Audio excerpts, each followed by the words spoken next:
Hello friends, welcome to this solved workbook revision. So this particular solved workbook revision is for May 22 and November 22 exams, and so mainly for May 22 exam, but it is also useful for November 22 exam because like whatever are the amendments which are all applicable for November 22 exam, I will be incorporating into my discussion also. Suppose if you are appearing for November 22, otherwise this is mainly for May 22 exam. And so this, if you already have May 21 book, definitely you need to buy a new book. So this is not for you, this is for online, those who are attending, I am telling this. And suppose if you are having November 21, May 21 solved workbook, please go for the new book, only solved workbook. But all other books, if you are having for November 21, you can use the same for May 22 also. So because someone asked me, revised book of May 21. See, whatever is the books of May 21, definitely you cannot use for May 22 because there is big amendments that has taken place in November 21. So therefore, November 21 if you have, you can use it for May 22. But May 21 books, no, definitely not be sufficient. Okay, then next thing is that, so this particular revision is revising the entire subject through problems and solutions. That is the objective of this. Okay, so there are two books which I have given. So one is That's It book, you are having this. So this is a small book and this is for revision purpose. This contains only the theory. So this, what you need to do is that, so every segment wise, previously I just gave it in a different index, but this index will match with whatever index of the book that you already have.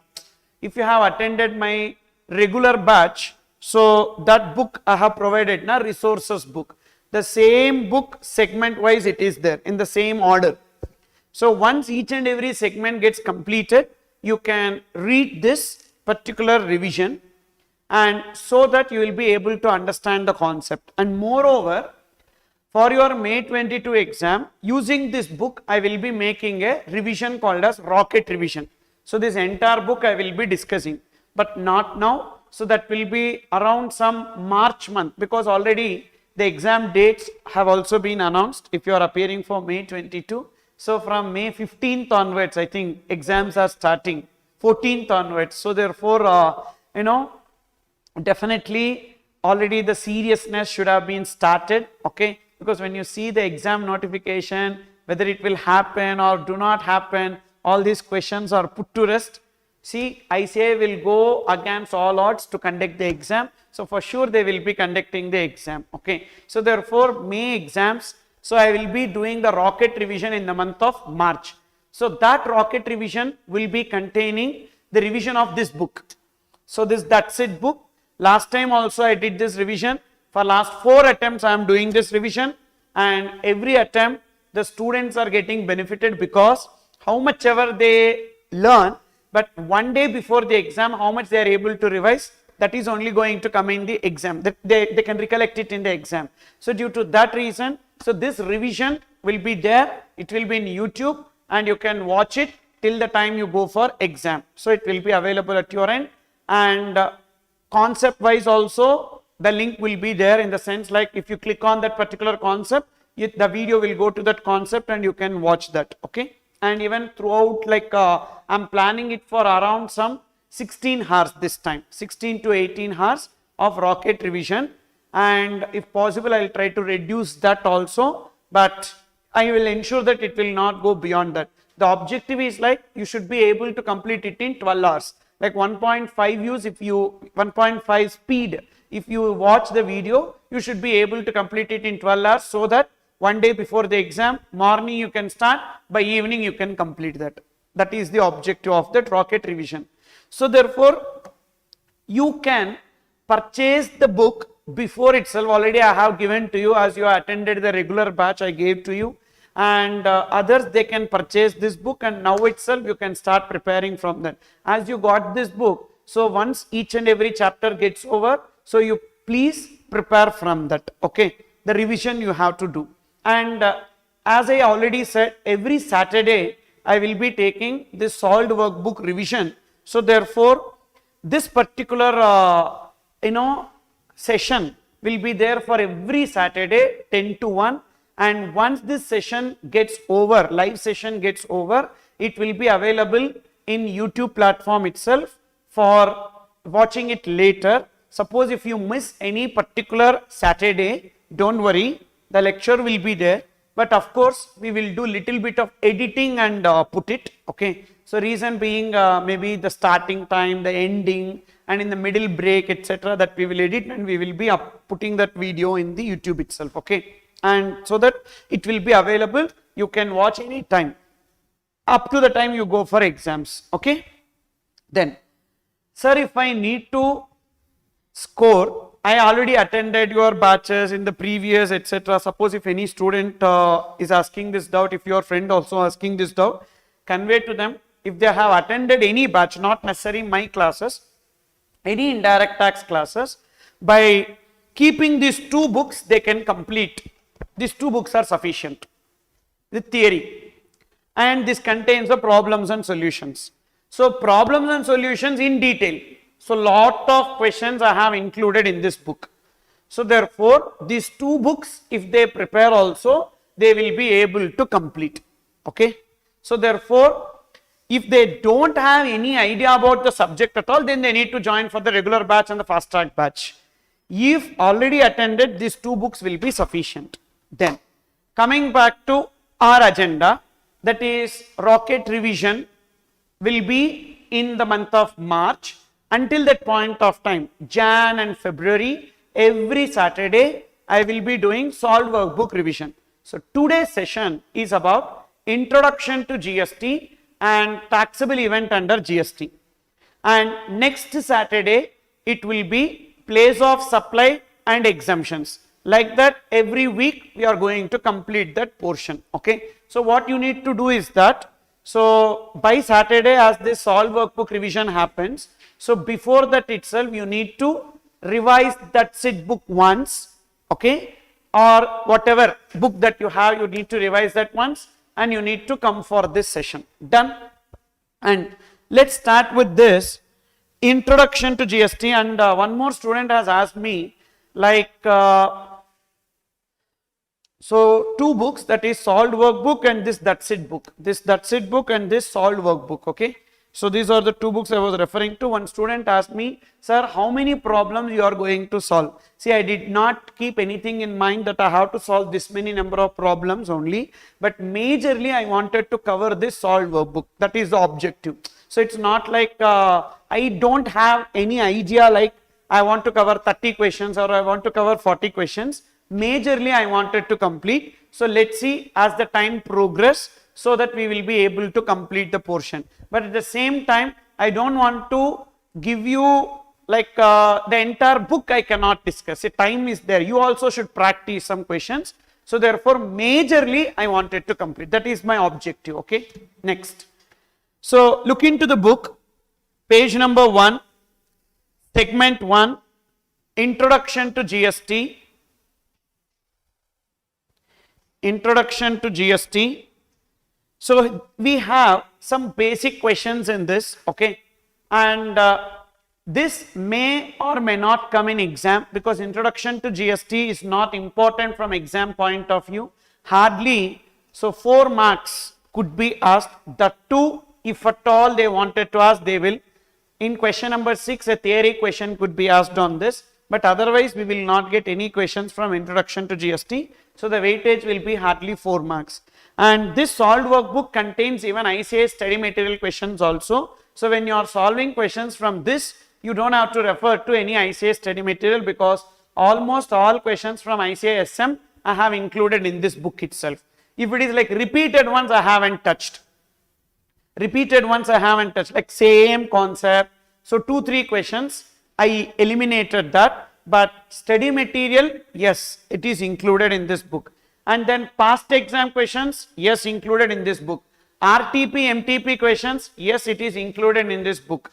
Okay, so therefore it is like a compilation also wherein everything is there, but of course again I am telling some like not at present it is not there. Those questions are irrelevant now in today's context based on the updated provision. In May 2018, November 2018 those questions were asked, but that is no way connected in the current context. So I am not keeping those questions that I eliminated. And all these questions are answered as per the updated provisions, and unnecessary questions or repeated questions I have eliminated.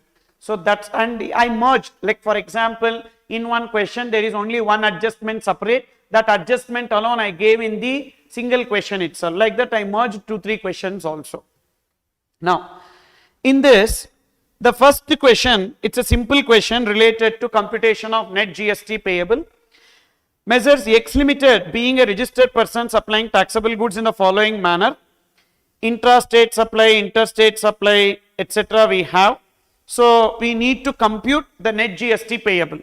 So how to compute the net GST payable? Because your first question, that is in descriptive portion, the first question is a 14 marks question. That 14 mark question will be on to computation of net GST payable only. This is a miniature version of that. Okay, lot of transactions will be there. Out of those transactions, what you need to identify is the gross liability, input tax credit, net liability. These 3 computations we need to make. Okay, so first, what is our gross liability we need to see. So this gross liability, if you see, intrastate supply of goods. Intrastate supply of goods means CGST, SGST. So usually rates will be given in the question itself. You don't have to worry about that. So rates are 9%, 9% and 18%. So 18 lakhs into 9%, 18 lakhs into 9%, CGST, SGST. So that is liability. So this one, 1,62,000 and 1,62,000. Thereafter, there is an interstate supply of goods, 13 lakhs. 13 lakhs will be taxable at the rate of 18%, because the rate of GST given is 18%. So therefore, 13 lakhs into 18%. So this is about output tax liability or gross liability. Then we need to take the input tax credit. See, this actually lot of transactions they give. From that lot of transactions we need to arrive at this. So being an introduction question, I just gave you the direct information about the transaction. Okay, what is the outward supply, what is the inward supply, ITC, etc. But this we need to derive. We need to derive depending upon each and every transaction. Remember that they will be giving only transactions. First we need to check whether it is supply or not a supply. Thereafter we need to check whether it is taxable or exempted. If it is exempted, no need to pay GST. Then once it becomes taxable, then we need to also see who is liable to pay GST, because we may be seeing from the supplier perspective. So if it is covered under RCM, the transaction, even though taxable, will not be taxable in the hands of the supplier. Suppose if we are seeing from the recipient perspective, that is we are computing for a particular person, they have received some inward supplies on which they need to pay GST under RCM. So then that should also be taken into the liability for payment under RCM. So mainly this is the challenge that is involved. That's the reason why always I will tell that there are 3 chapters which is highly important in GST for that 14 marks question. Number 1, supply or not a supply. Number 2, exemptions and RCM. Number 3, place of supply. Place of supply in order to know whether it is an intrastate supply or interstate supply. These 3 chapters majorly 90%. If these 3 chapters you are having complete command over, then the first question you can comfortably answer. Of course, input tax credit is also required, and that I usually discuss in the beginning itself as to the manner of utilization of credit. So you will get that idea about, minimum idea about, how to set off the credit. So therefore, that's why I said that these 3 chapters, definitely you will get a confidence to answer the first question. Okay. So now see this. What is the input tax credit that we have? There is some opening balance. Opening balance CGST, SGST and IGST 1,30,000, 1,30,000 and 1,70,000. So that is the opening balance of input tax credit. And thereafter we need to take inward supplies received during the month, that is intrastate purchases. Intrastate purchases means CGST paid, SGST paid. So 13 lakhs into 9% and 9%. Then 1,50,000 into 18%. that is also intrastate purchases. So we get the input tax credit, okay. And one important point is that always show the computation, in the sense the heading for each and every computation. So what you need to do is that when you are presenting the answer in the answer sheet, ensure that you are giving a heading for that computation. What is it you are doing? Computation of input tax credit of the person for the month, computation of gross liability, computation of net liability, like that heading should be there. And thereafter every computation that you do in your calculator, like 20 lakhs into 12%, that 20 lakhs into 12% should be written in the answer sheet, okay. So don't just do it in the calculator and write the final answer. Ensure that each and every computation is being shown in the answer sheet, okay. Then next, first what we need to do, manner of utilization. Which credit we need to exhaust first in this case? IGST credit should be exhausted first. So what is the IGST credit? So 1,97,000. So 1,97,000 we need to utilize first for payment of IGST liability. What is the IGST liability that we have? So we have multiple principles that we have learned. In that I told you IGST credit should be first utilized, and thereafter I told you that IGST credit should be first utilized for payment of IGST, and then for CGST, then for SGST, UTGST, correct or not? In the sense like CGST, SGST, UTGST, there is no order, but IGST should be first, correct? Rule 88A says that once IGST credit is utilized for payment of IGST liability, thereafter the remaining IGST credit can be utilized between CGST, SGST and UTGST in any manner and in any proportion. Okay, so here we have IGST liability more than the IGST credit, so that problem will not arise. So because if you see IGST liability 2,34,000, IGST credit is only 1,97,000, so therefore 1,97,000 will be set off with 2,34,000. we don't have any excess credit of IGST. Then CGST credit and SGST credit we have, so that will be utilized for payment of liability. How much we have? 2,47,000, 2,47,000 of credit. So CGST credit should be first utilized for payment of CGST liability. Excess, if any, will be used for payment of IGST. So therefore 1,62,000, 1,62,000, and the excess. What is that excess? So 2,47,000 minus 1,62,000. How much? 85,000, and that will be used for payment of IGST.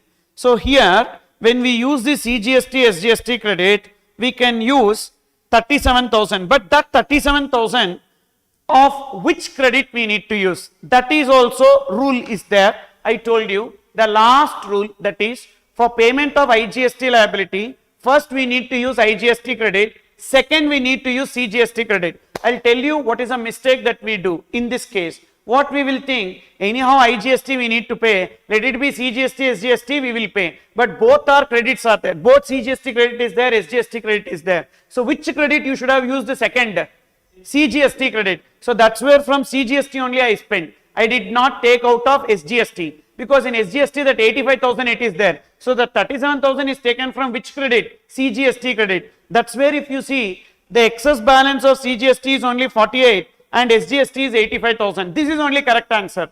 Sir, if I use SGST credit for payment of IGST and if I carry forward CGST, is it correct? No, that is wrong answer, because we have one rule which says that first for payment of IGST liability we need to use IGST credit, and then CGST credit, and then SGST or UTGST credit. You understood? So that's where I applied that point in this question. Okay. Alternatively, SGST credit of 37,000 can also be utilized for payment of IGST, but that is when if we don't have balance, if there is no balance in the CGST credit. Okay, if balance in CGST credit is not available, if balance in CGST credit is not available, so then we can use SGST credit of 37,000. Okay. Then next, question number 2 is a simple question that I am leaving it to you for practice. Same, just like this question only. Multiple transactions are there. It is about computation of net GST liability. Okay. So that I am leaving it to you for practice. Question number 2, you can try that. Then question number 3, list some of the benefits that GST accrues to the economy. Benefits of GST. So benefits of GST, it's like a theory question. It may or may not be asked. If at all it is asked, just remember the side headings alone. From there you can write the explanation. What are the benefits? So creation of a unified national market. Why? Because once you take a product, the price of the product will remain the same across the country, because there are no multiplicity of taxes. So when there is no multiplicity of taxes, the taxes levied by the states will not be there. Consequently, the price of the product remains the same across the country. Okay, so therefore the unified market will be created, because the state government is not having the power to increase their share of GST. So once the tax rate is fixed for a product, CGST will be 50% and SGST will be 50%. There is no way that state can increase their share. So that's why there will be a unified market. That's the first. Second, boost to Make in India initiative. So this is like those goods which are produced in India will become competitive, because the tax rates have been reduced under GST. Thereby the profit margins, if the businesses slash down, so automatically their products will be competitive in the international market. Okay, but I don't know whether it happens or not. So that's why the advantage, when you are writing, you need to write likely to. Okay, then third, enhance the investment and employment, because all these are before COVID. Okay, so because of this reduction in the prices and increase in the export sales, lot of industries will come in India, so that creates the investment and employment opportunities. Okay, so these are the given advantage in your study material, so that advantages you write. Okay, then next, why was the need to amend Constitution of India was there because of this GST? Yes, because first we need to know 7th schedule to the Constitution. As per 7th schedule to the Constitution, the levy of taxes has been completely demarcated between the CG and SG. Like excise duty was levied by central government, and state sales tax was levied by the state government. Service tax was under the exclusive domain of central government. Like that, there was a clear-cut demarcation. But at a later point of time, under GST, when both center and state levy the taxes simultaneously, so for that reason, an amendment in the Constitution was required. Accordingly, Article 246A of the Constitution is incorporated. That Article 246A of the Constitution gives the cross empowerment between the center and states to levy taxes on the same transactions. Okay, so that's why there was a need of Constitution amendment. And what article they have added? Article 246A now empowers both CG and SG to levy taxes on the common tax base. This is only known as dual GST system. Okay, then, and you also know what is a Constitutional Amendment Act. 101st Amendment Act 2016, not 2017. Whereas when it comes to bill, it will be Constitution 122nd Amendment Bill 2014. Okay. Then GST is a destination based tax on consumption of goods and services. Discuss the validity of this statement.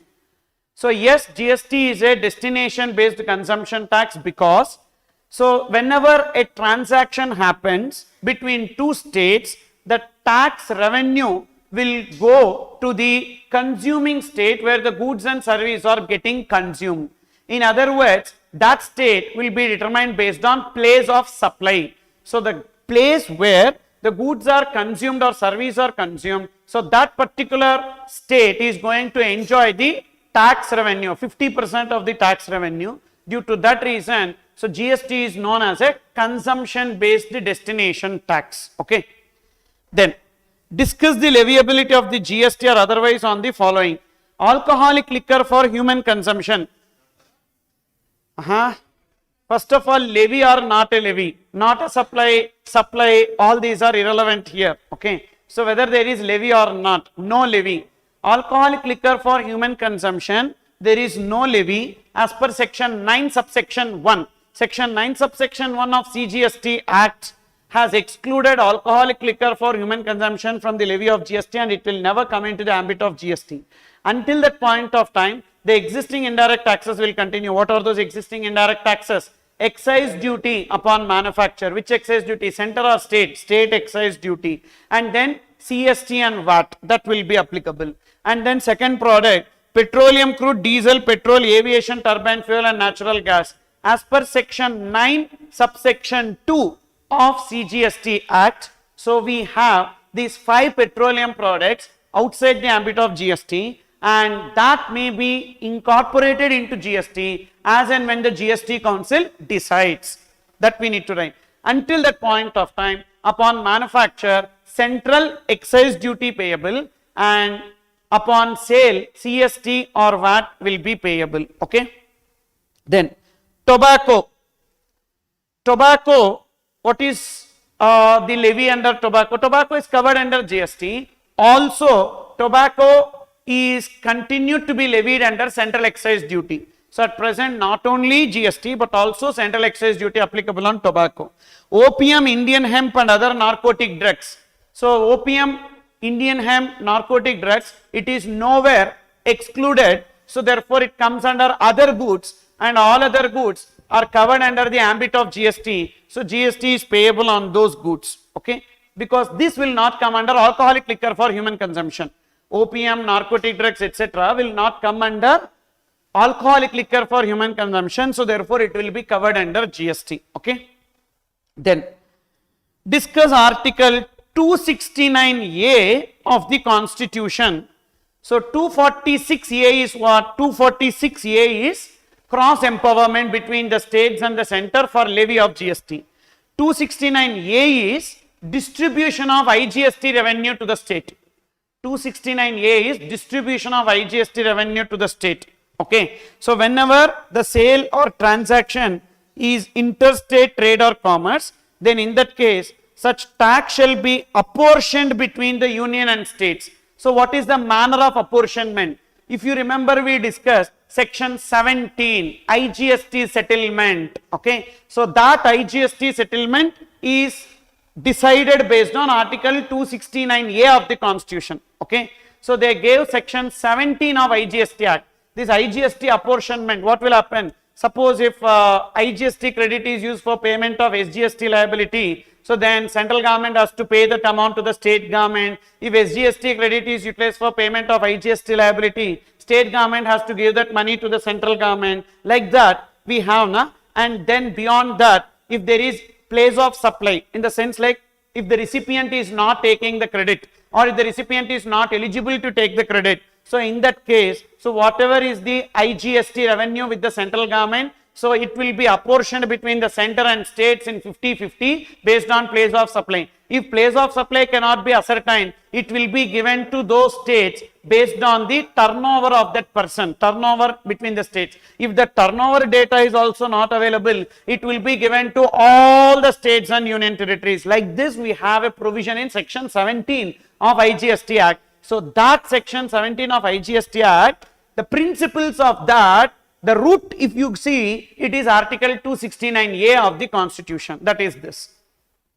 Then discuss Article 246A, which grants the power to make law with respect to GST. That Article 246A only just now I discussed, that is cross empowerment, okay, between center and states for the purpose of levy on the same. Then this is a CS exam question. So 1 second, there is some queries. See, I am not answering the general queries here. This is not a doubt clarification session. So anything related to this only you ask, I will clarify. Other things, other chapters related, I am not clarifying in order to continue the flow. Then second, whether this live streaming will be there afterwards also, yes, already I clarified, yes, it will be there. I will not delete, don't worry.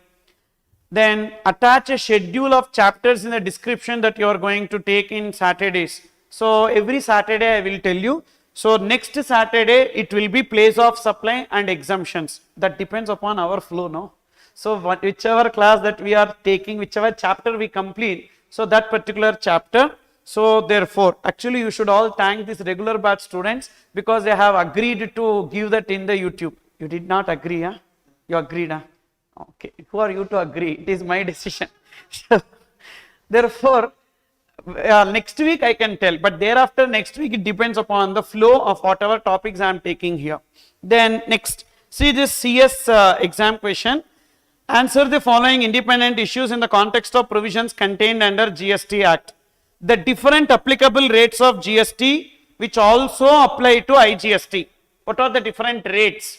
First chapter we have discussed. What are the different rates that we have? 0%, 5%, 12%, 18%, 28%. These are the different rates that we have in GST, and these rates are with respect to IGST, and thereafter 50 will go to CGST, 50 will go to SGST or UTGST. Then GST Council. What is the article of GST Council? Article 279A. See, three articles, don't get confused. 246A, 269A and 279A. 279A of the Constitution is GST Council. So GST Council is the decision making body under GST, and it is constituted by President of India, and it will have members. So they will take the decisions regarding the key aspects of GST. That much if you write enough. This is not a CA exam question, CS exam question. Maybe like this also a question can be asked. Now 4 marks, some 4 points. Just a brief point about each and everything.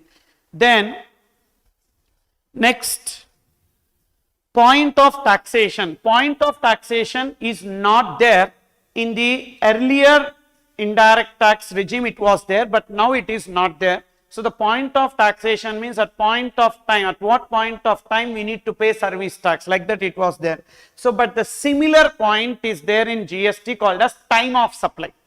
So whatever was known as point of taxation, at what point we need to pay tax. So now the same concept is there in GST called as time of supply. Then SGST cannot be levied in a union territory, and to plug this loophole, the GST Council has decided to have which legislature in union territory? UTGST, Union Territory Goods and Services Tax.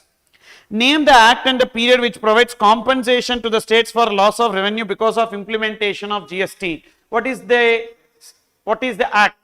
GST Compensation to States Act 2017, and for which they will be levying compensations for a period of 5 years from the date of implementation of GST, which can be extended for a further period as and when the GST Council decides. Okay. Please conduct Zoom session for solving doubts at least twice a month. Sure. Thank you. Thanks for the suggestion. Definitely I will do that. State the functions of GSTN, the role assigned to GSTN. So this GST network, what are the activities that GST network will do? Facilitating registration, filing of returns, then claiming refunds, and then payment of taxes, e-invoicing, matching of credits, correct? Matching of credits, and giving various reports to the central government, state government, or other stakeholders. So these are the functions of GST network, and including settlement of IGST between the center and the states. Okay. So this, if you remember in the first chapter, we discussed one diagram, one circle we discussed. What are the various functions of GST network? So that is this. Then, why was there a need for making a constitutional amendment? We need to give reference to Article 246A of the Constitution, and they have given. So what are the key features of the constitutional amendment? So these are the key features of constitutional amendment. Okay. So then one MCQ. GST is a dash based tax, destination based consumption tax. Okay. I have incorporated the MCQs which were asked in CA final. ICA has released the MCQ booklet. That MCQ booklet, MCQs are incorporated into this. And then CMA and CS past exam, they have asked some MCQs that also incorporated into this book. So I did not incorporate my own MCQs in this. So I incorporated only whatever is asked in the past exam. These MCQs are only incorporated into this. So that is also covered. So which means ICAI source you don't have to refer. Everything is there in this. This will be sufficient. I have included the integrated case study MCQs also. You can see this last appendix, integrated MCQ. One appendix I have given separately. So that integrated MCQ itself, appendix number B, appendix B, page number 458, page number 458 to, page number 546, around 100 pages that integrated MCQs only. Okay. Almost all integrated MCQs I have incorporated along with explanation. Even ICAI study material, ICAI booklet, MCQ booklet gave only the final answer. Answer A, B, C, that only they have given. I worked out the answer for each and every MCQ. I worked out the answer for each and every MCQ and I gave over there as to what is the answer for that. Why this is the answer. You can see there. So for example, 1.1, 1.2, that is a MCQ. Below that explanations I gave for everything, which is not there in the ICAI. So that itself I devoted 100 pages for that. Okay. So therefore, that MCQ booklet is also incorporated in this. So you don't have to refer. That's why the book size is little big. Okay. So all resources are compiled in one place. This if you study, that is sufficient. Integrated MCQs is never segment wise. Integrated MCQs is like combination of all the provisions in one question. So it will never be like from one chapter. So that is like you can solve that integrated MCQs only when you have completed the portion. Otherwise you cannot solve that because everything will be interconnected in that. Okay. Then the last appendix I gave, the last appendix, appendix number B, appendix C. Appendix C is comprehensive questions. Comprehensive questions means that is also like that. More than one chapter. Covering more than one chapter. So these are all for 14 mark questions.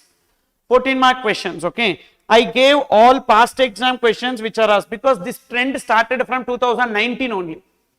The trend of asking comprehensive questions started from 2019 only. So around some 6-7 questions were there. I incorporated that 6 questions in that. Okay. Then look into taxable event under GST segment number 2.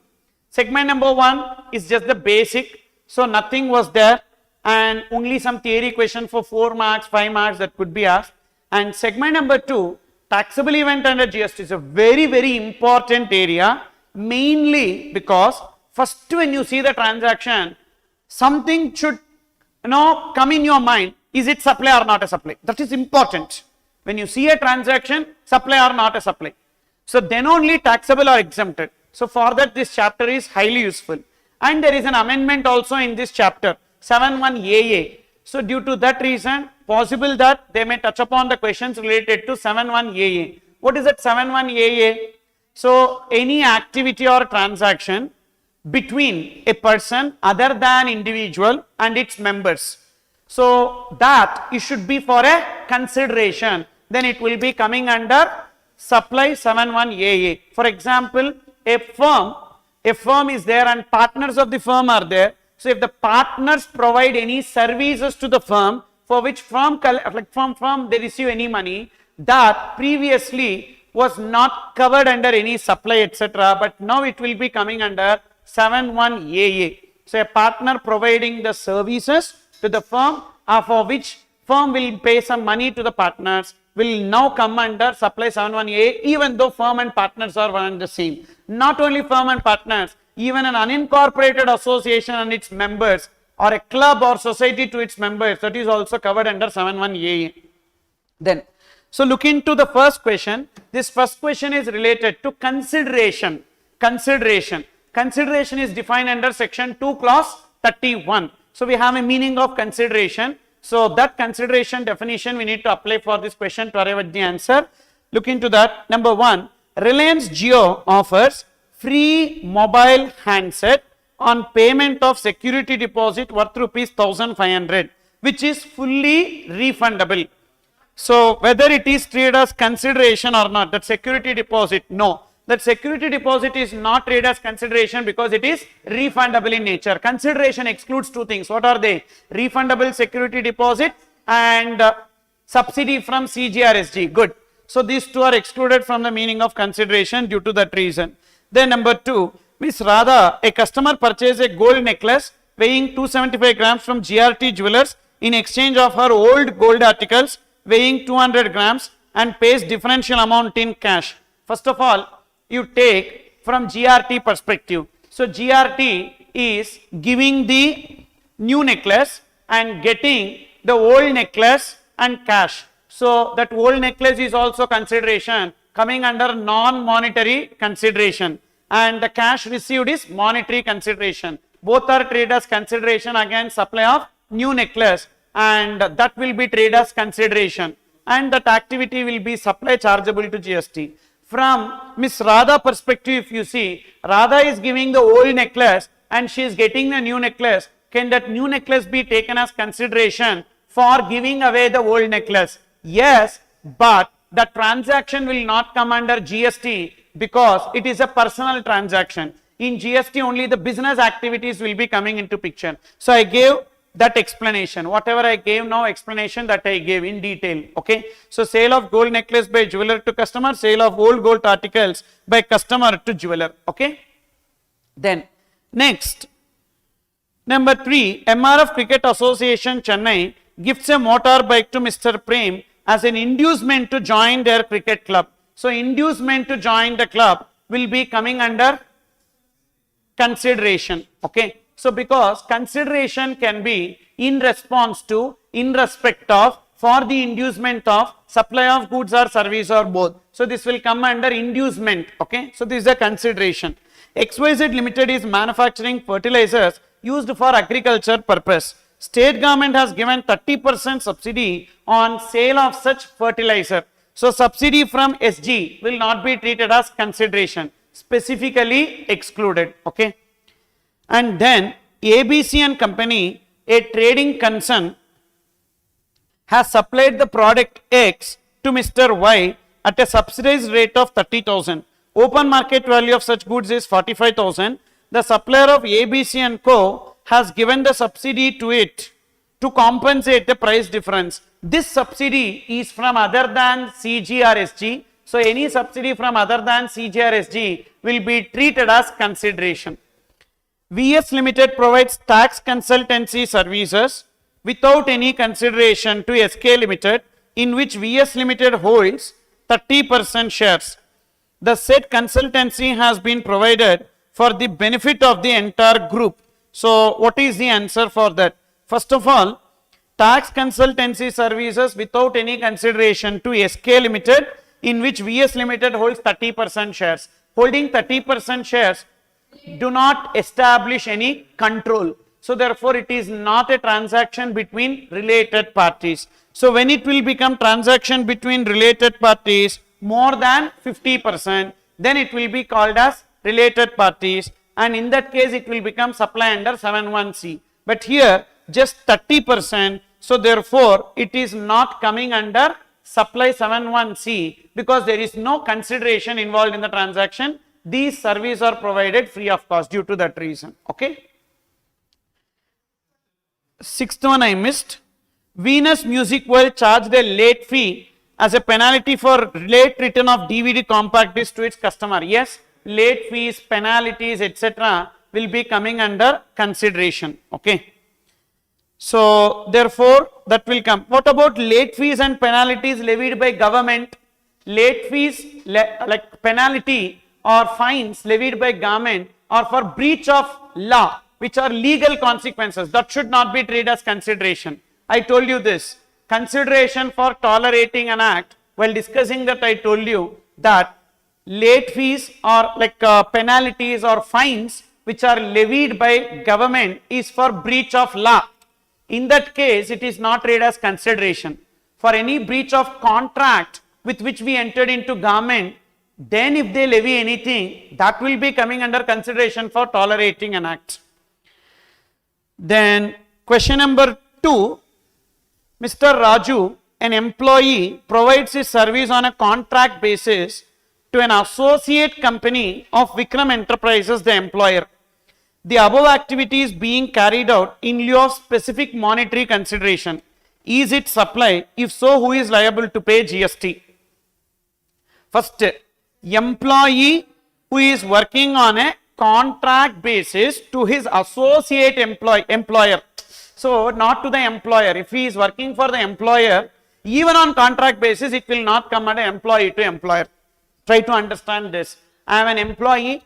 I am working on a contract basis with my employer. Now, the money received will not come under employee to employer in the course of employment, first of all.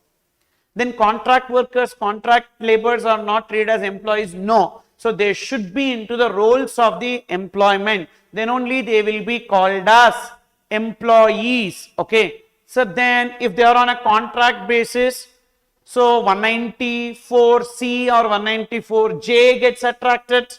Correct? 192 will not get attracted. Then how can you say that they are employees of that company?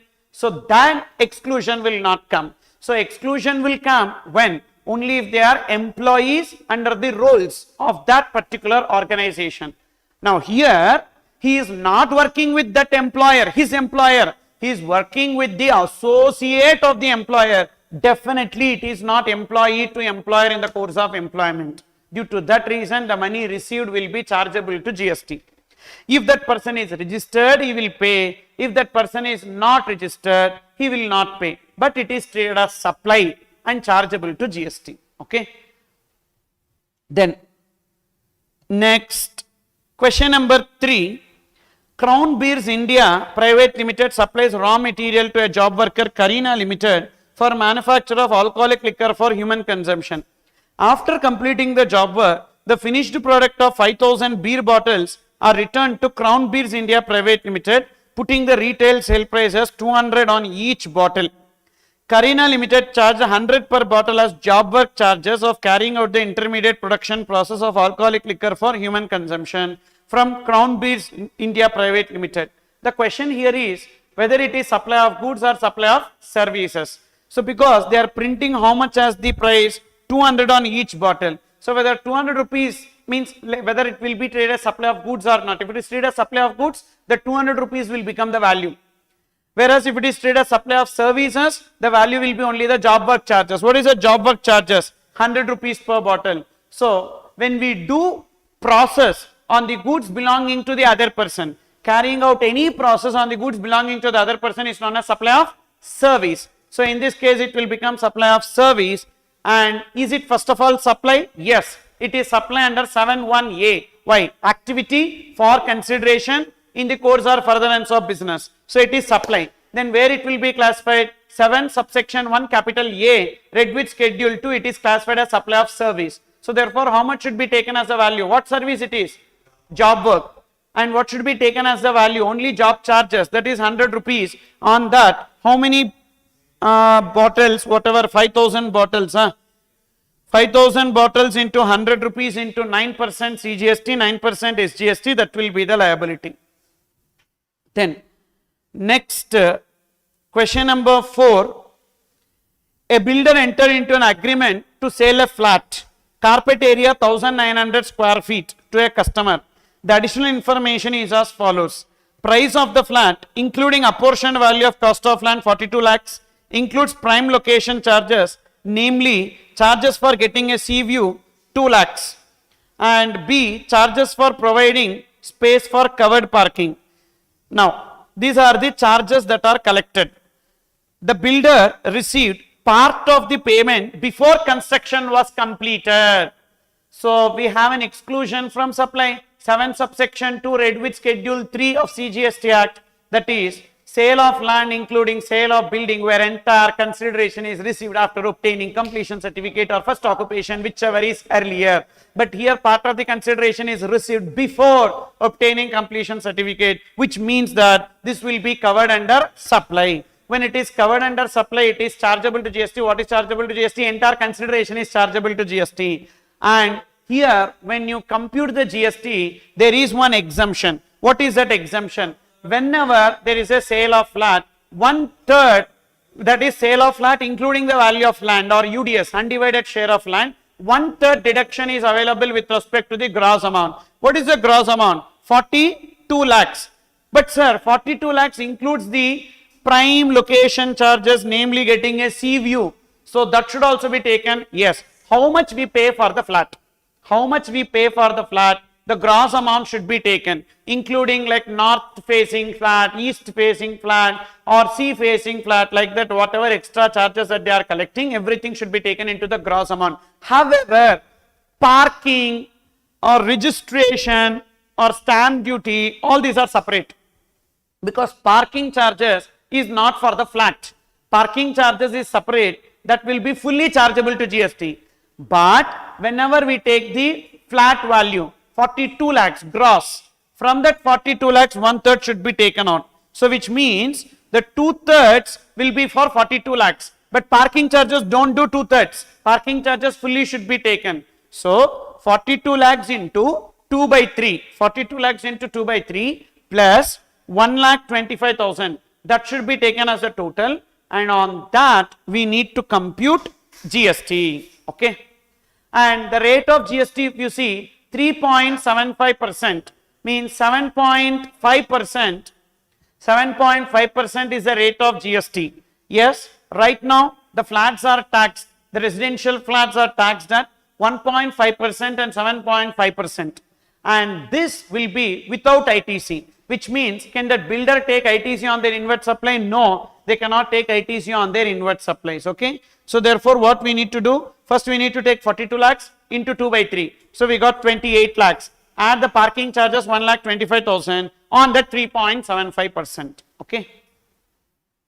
So that is with respect to this. Then question number 5. Messrs ABC Limited provides the following information relating to information technology software. Compute the value of taxable service and GST liability.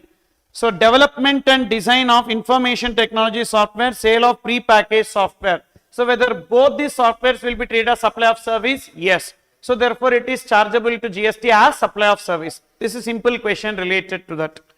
Then determine whether the following independent transactions constitute supply.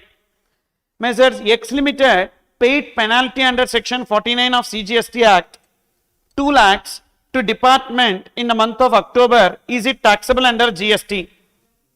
I told you already, penalties and fines collected by government for violation of law or the legal consequences of a person, and it is not treated as consideration. So that will not be chargeable to GST. Otherwise, on interest also we need to pay GST. Whatever interest we pay to GST department or penalty we need to pay to GST department on the GST. On non-payment of GST, again penalty, again GST. So this circle will never stop then. You understood? So therefore, there is no GST on fines and penalties payable to government for violation of the law. Okay. Then Disha Automobiles Private Limited engages AS Motors as an agent to sell cars on its behalf. For the purpose, Disha Automobiles Private Limited has supplied 150 cars to the showroom of AS Motors Limited located in Gujarat. Does it qualify as supply? First, this will come under 7.1c. 7.1c, read with schedule 1. Supply of goods by principal to an agent acting on behalf of the principal. So is the agent acting on behalf of the principal? Yes, it is given as an agent to sell cars on its behalf. So due to that reason, that will become supply under 7.1c. Then Mr. S, third one, Mr. S is the owner of a truck valued at 7 lakhs. He transfers the right to operate the truck to Mr. Y for a consideration. But the ownership of the truck is not transferred. Determine whether it will be considered as supply. See, he transfers the right without transferring the title, but that is secondary. First, is it supply or not? Activity for consideration. In that activity, every activity will come. So any activity in the nature of what? Sale, barter, exchange, lease, license, rental, disposal, correct or not? So therefore, it will come under activity for a consideration. Is there a consideration? Yes, there is a consideration in the course or furtherance of business. So therefore, it will be coming under supply 7(1)(a), and it will be trade as supply of goods or supply of service. It will be trade as supply of service. Why it will be trade as supply of service? Transfer of right to use without transfer of title, due to that reason. Then next, question number 7. Classify the following activities as supply of goods or supply of services as per schedule 2. Mr. Suraj enters into contract with Mr. Vishal to rent out his property for commercial purpose. So renting, supply of service. Messrs. Swad Enterprises provides catering service on occasions such as parties, seminars, conference, etc. Supply of service, catering service. Supply of food will always be treated as supply of service. Notified activities. What are the other notified activities?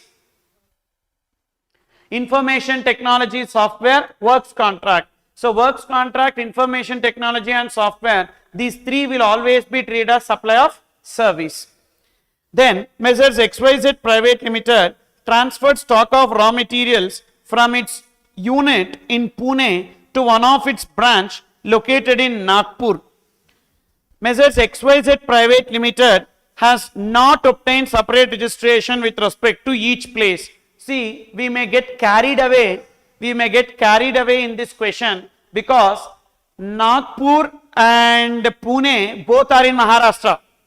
So therefore, the student may answer that, they have to obtain separate registration in each place, and this will come under transaction between distinct persons. No, it is not a transaction between distinct persons because both are in the same state and they have not obtained separate registration, which means they are not distinct persons, because within the state separate registration is just optional, na?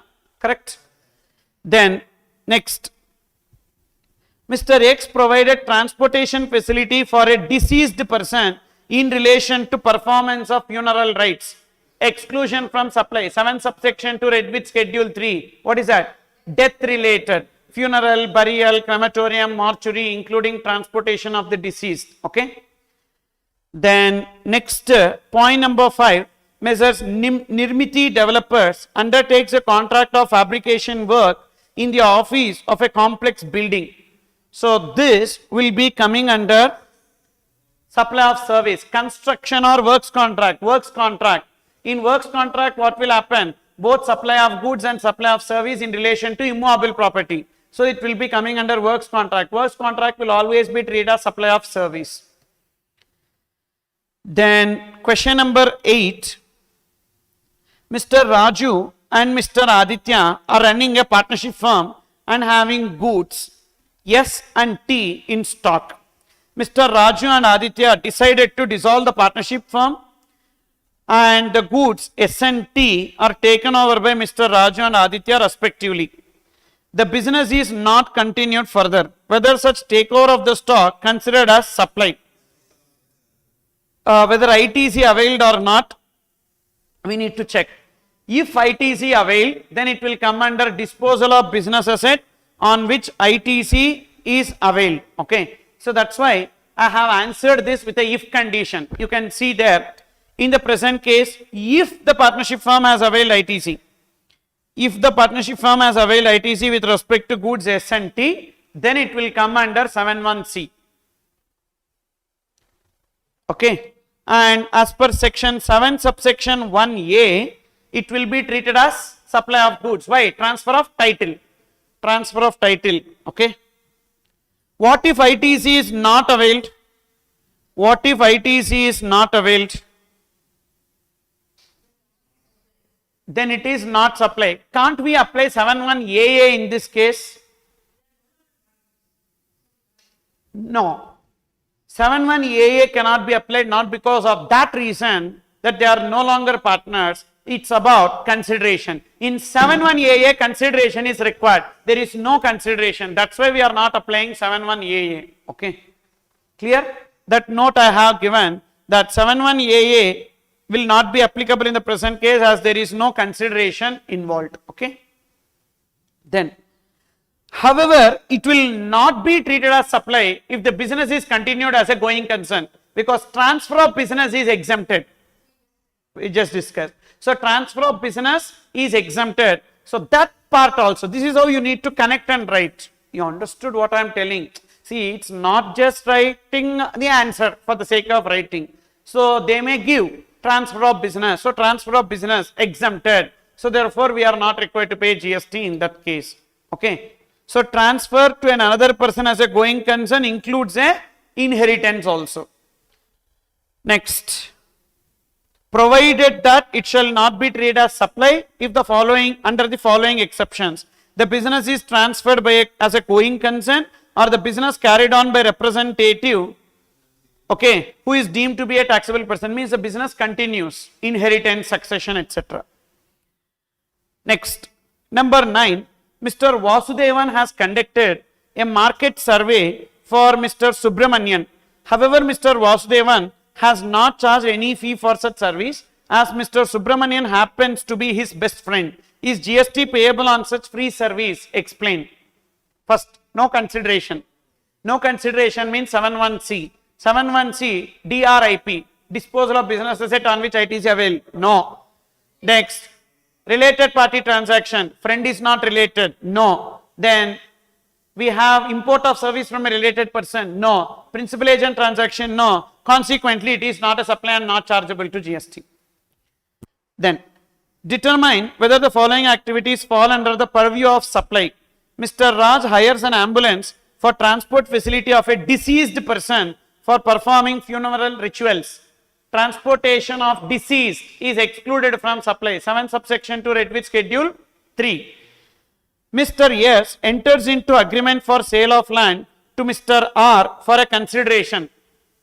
Yes, enters into agreement for sale of land, sale of land, sale of land.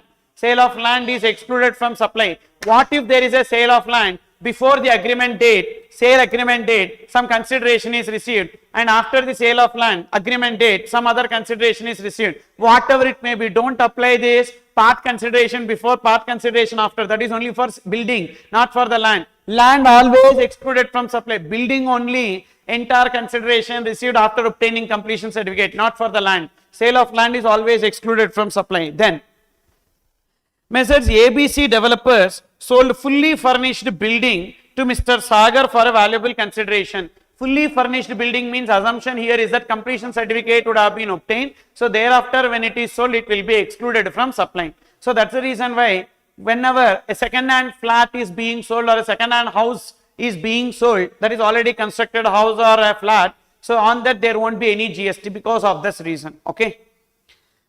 Then next, question number 11. State answers to the following as in accordance with the provisions of GST pertaining to reverse charge. Because we have RCM also we learnt in taxable event. Section 9 subsection 3 read with one notification number. What is that notification number? Very good. 13/2017. So whenever you are referring to RCM, you need to give the section reference. Section 9 subsection 3 read with notification number 13/2017. What are the list of service which are covered under RCM? You already know. Sir, CG got salads. Okay. So that is the list of services which are covered under RCM. S for security lending, I for import of service, R for renting of motor vehicle, C for copyright service, G for GTA services, another G for government service to business entities, O for overseeing committee to RBI, T for transfer of right to use land, that is TDR, FSI, long term lease of land, and then S for sponsorship services where the recipient is body corporate or firm, A for agents, total 5 agents are covered, insurance agent to insurance company, business facilitator to banking company, recovery agent to bank, and direct selling agent other than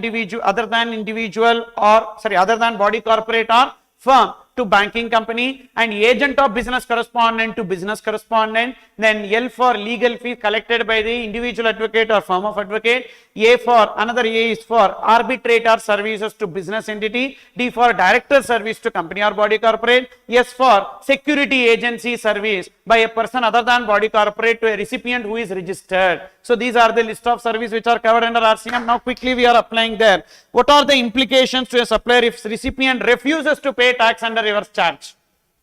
There is a person who is liable to pay tax under reverse charge, and that person, that recipient is telling I will not pay.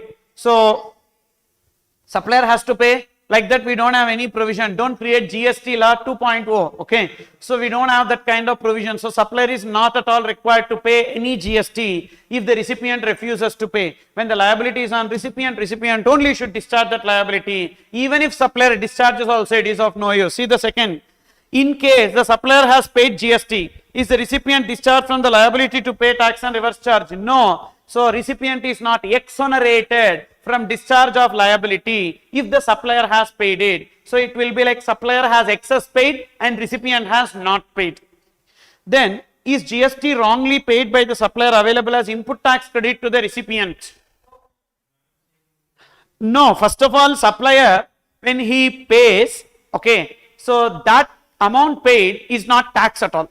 Whatever he paid is not tax. How the recipient will take? Matching will happen. Definitely matching will happen. Because when supplier pays it, he may put it under his invoice, because of which it may come in 2A, 2B, because of which the recipient will be able to take the ITC. But that is invalid, not valid. That is not a valid ITC. Because first of all, supplier is not required to pay the tax. So then whatever amount that is paid to government is not tax. So how recipient can take ITC? If at all recipients take that ITC, it will be rejected. Okay. Then what are the registration requirement of supplier and recipient if supplier supplies goods or service which are liable to tax under reverse charge?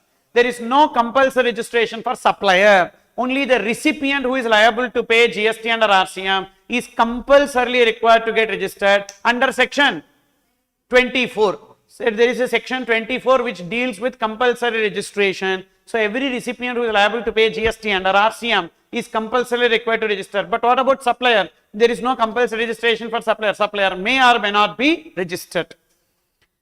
Then, if all the supplies of a person are under RCM, if my outward supplies are fully under RCM, can such person avail the exemption from registration under the Act, although the aggregate turnover exceed the prescribed limit? This point I told you, don't forget. Section 23. If my outward supply is fully covered under RCM, I am not required to register, I am exempted from registration because I don't have any liability to pay tax. My exclusively supplies are under RCM. If part of my supplies are under RCM and if part of my supplies are under FCM, then I have a liability to pay tax, so I need to register. But section 23 gave an exemption. What is that? Exclusively if you are making RCM supplies, if your outward supplies are exclusively covered under RCM, then you are exempted from registration. That's where, while discussing advocate services, I told you, an individual advocate or a partnership firm of advocate receiving service from a senior advocate, but the ultimate litigant or recipient or petitioner is not identifiable,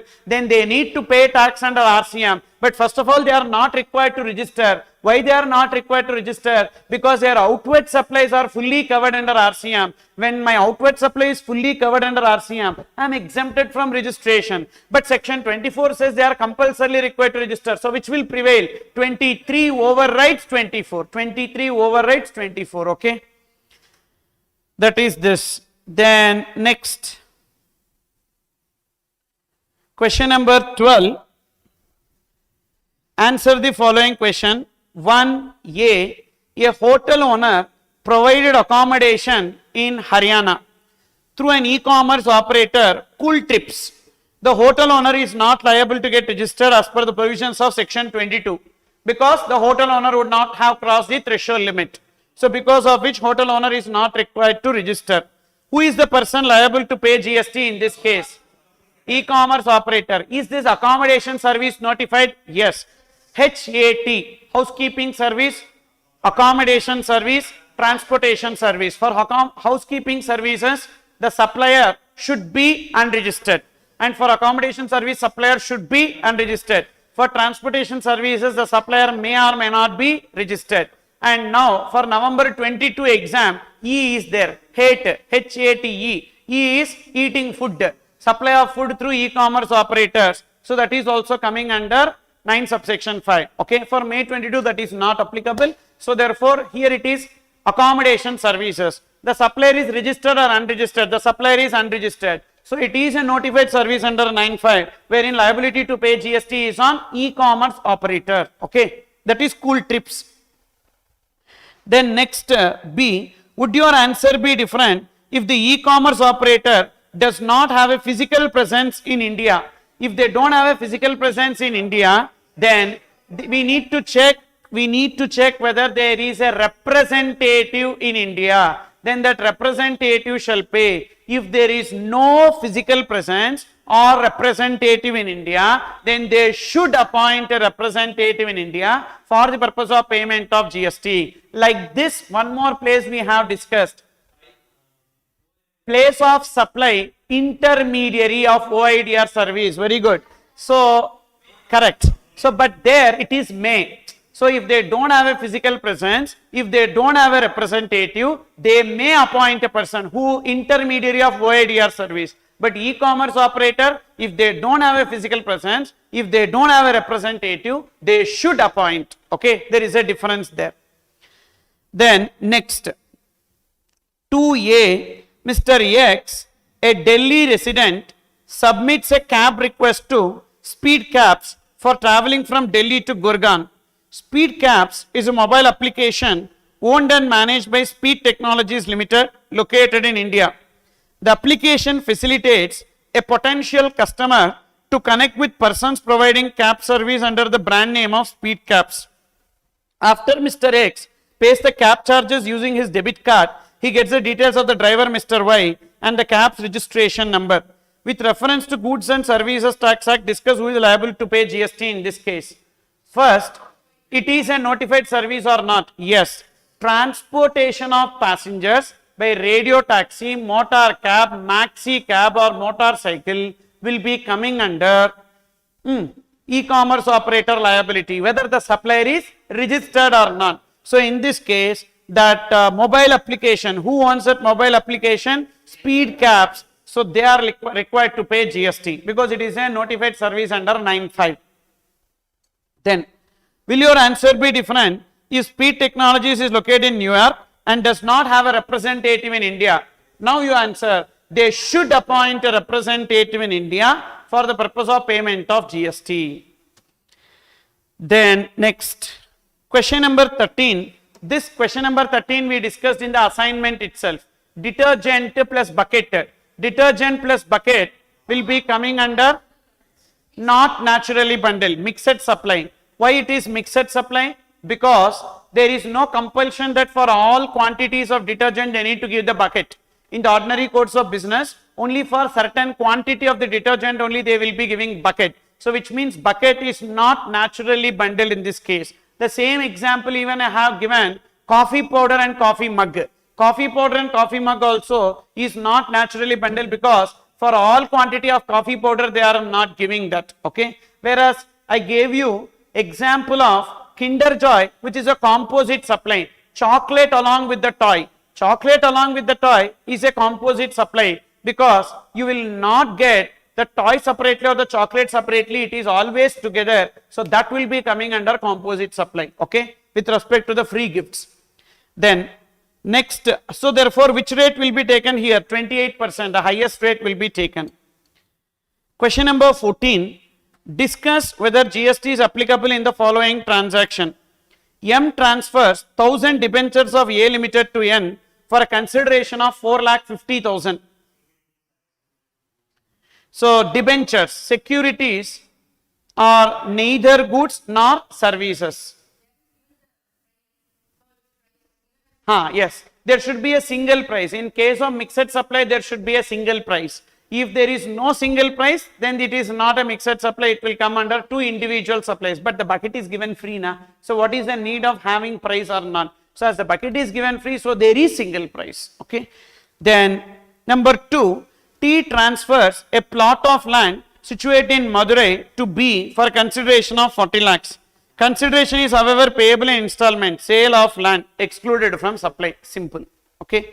Then A deposits 1 lakh in cash in his savings account with State Bank of India, Delhi. So 1 lakh transaction in money without a separate consideration. So that will not be coming under goods or services. And what if he gets a interest? He deposits cash and for maintaining the deposit, he gets an interest. then that will be treated as service, but the interest is exempted. Interest on loans, advances, deposits is exempted. Then sale of derivatives by Y for a consideration of 5 lakhs. Y is a dealer in shares and securities. Derivatives are also securities, and transaction in securities neither goods nor services. Then Z takes a housing loan from Kotak Mahindra Bank. Rate of interest is 9%. Loan is repayable after 5 years. 10,000 being documentation charges is payable by Z at the time of taking loan. Interest would be part of EMI which will be payable on 10th of every month. First, repayment of principal. Taking loan and repayment of principal is transaction in money, and additional consideration is interest, that is supply of service, but that interest is exempted in the hands of the bank. Okay. Documentation charges, processing fees, etc., that will be taxable. Okay, the 10,000 will be taxable. Then that is also treated as supply of service. Documentation charges, processing fees also treated as supply of service, but it will be taxable. Okay. Then number 15, Jatin, a proprietor, has received architect service for his house in Punjab from an architect located in New York at an agreed consideration of $5,000. So first, import of service for a consideration. So 7(1)(b), and it is for house. Even though it is not in the course or furtherance of business, it will become supply under 7(1)(c). So 7(1)(b), and we need to see from whose perspective? Importer perspective, importer of service perspective. We need to see whether it is in the course or furtherance of business. So house not in the course or furtherance of business, even then it will become supply under 7(1)(b). And suppose if I ask you, what is the taxability of this transaction? So import of service, supply, it is OIDR or other than OIDR? Other than OIDR. Imported by non-taxable recipient, yes, he is a proprietor. Proprietor means we don't have information as to registered or unregistered. An unregistered individual importing services for personal purpose will come under non-taxable recipient. Therefore, this service will become exempted. Okay. Then next, question number 16. Mrs. Pragati received legal advice for her personal problems and paid £1,000 as legal fees to Miss Unnati of UK London. Explain whether the above activity of import of service would amount to supply under section 7 of CGST Act. Import of services for a consideration, whether or not in the course or furtherance of business, so therefore it will become supply under 7(1)(b). Then if in the above case both of them are real sisters and no consideration is paid, then will it change your answer? Yes, it will be 7(1)(c), but wait, consideration is there. Once consideration is there, then whatever answer will change, it will remain the same. If there is no consideration only, then the answer will change. Now the third one, further in the above case, both of them are real sisters and Pragati receives legal advice for her business and she did not pay any consideration, then it will become supply under 7(1)(c). Import of services from a related person without consideration in the course or furtherance of business. However, the sister should be dependent. So that is the condition. The sister should be dependent. Then only it will become import of service under 7(1)(c). No, second is consideration is there. Once consideration is there, okay, once consideration, one second, in the above case both of them are real sisters, sorry, no consideration. When there is no consideration, then 7(1)(c) will not attract here because it is not for the business purpose, it is for the personal purpose. Okay. Then next, question number 17.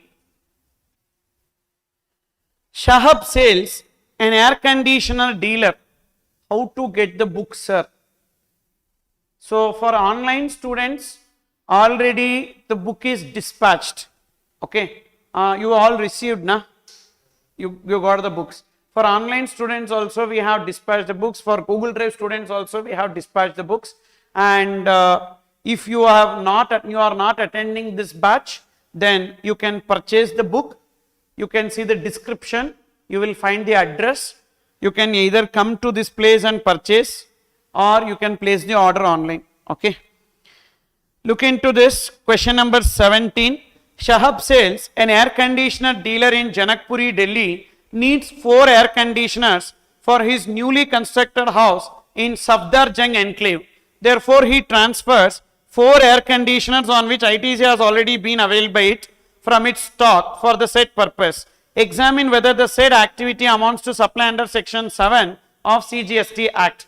Disposal of business asset on which ITC is availed. So that disposal may not be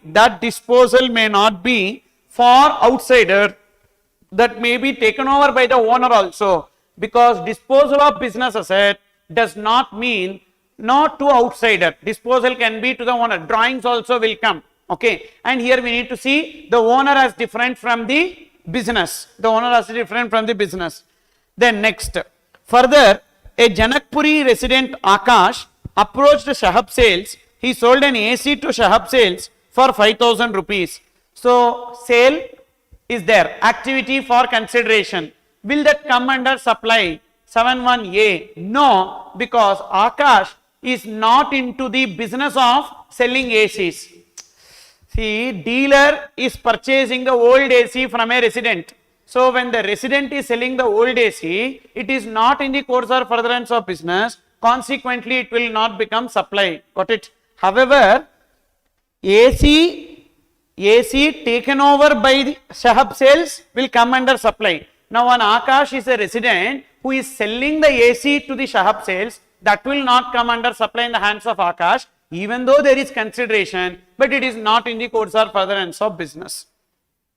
Then, question number 18. Sundar is HRD head of Infosys for the year ending 31st March 2021. CTC of Sundar as per employment agreement is as follows. Salary 2 lakh per month, not a supply, excluded from supply. Residential accommodation, CTC, part of CTC, not a supply. Conveyance facility, reimbursement up to 25,000 per month, part of CTC, so not a supply. Cost to company 33 lakhs, so entire amount is not a supply, because we have one CBIC circular, if you remember, that is any benefit given by employer to employee which is part of CTC will not be treated as supply, because the same falls under services by employee to employer in the course of employment. Okay. Then on January 1st, Infosys gifts a new car to Sundar worth 12 lakhs. Gift of car is not covered by CTC as well as employment agreement. Definitely that will become gift, and the value of the gift exceeds 50,000 rupees in a financial year. I don't know who is that employer. I want to go and join there. So 12 lakhs worth of car is given up. Sundar owns a commercial flat. So therefore that gift will be supplied under 71C. Employer, employee are related and there is no consideration. Gift where there is consideration. So there is no consideration. It will become supply under 71C. Okay. Then Sundar owns a commercial flat. He has given on rent to Infosys, monthly rent being 3 lakhs. Will that come under supply? Yes, activity for consideration.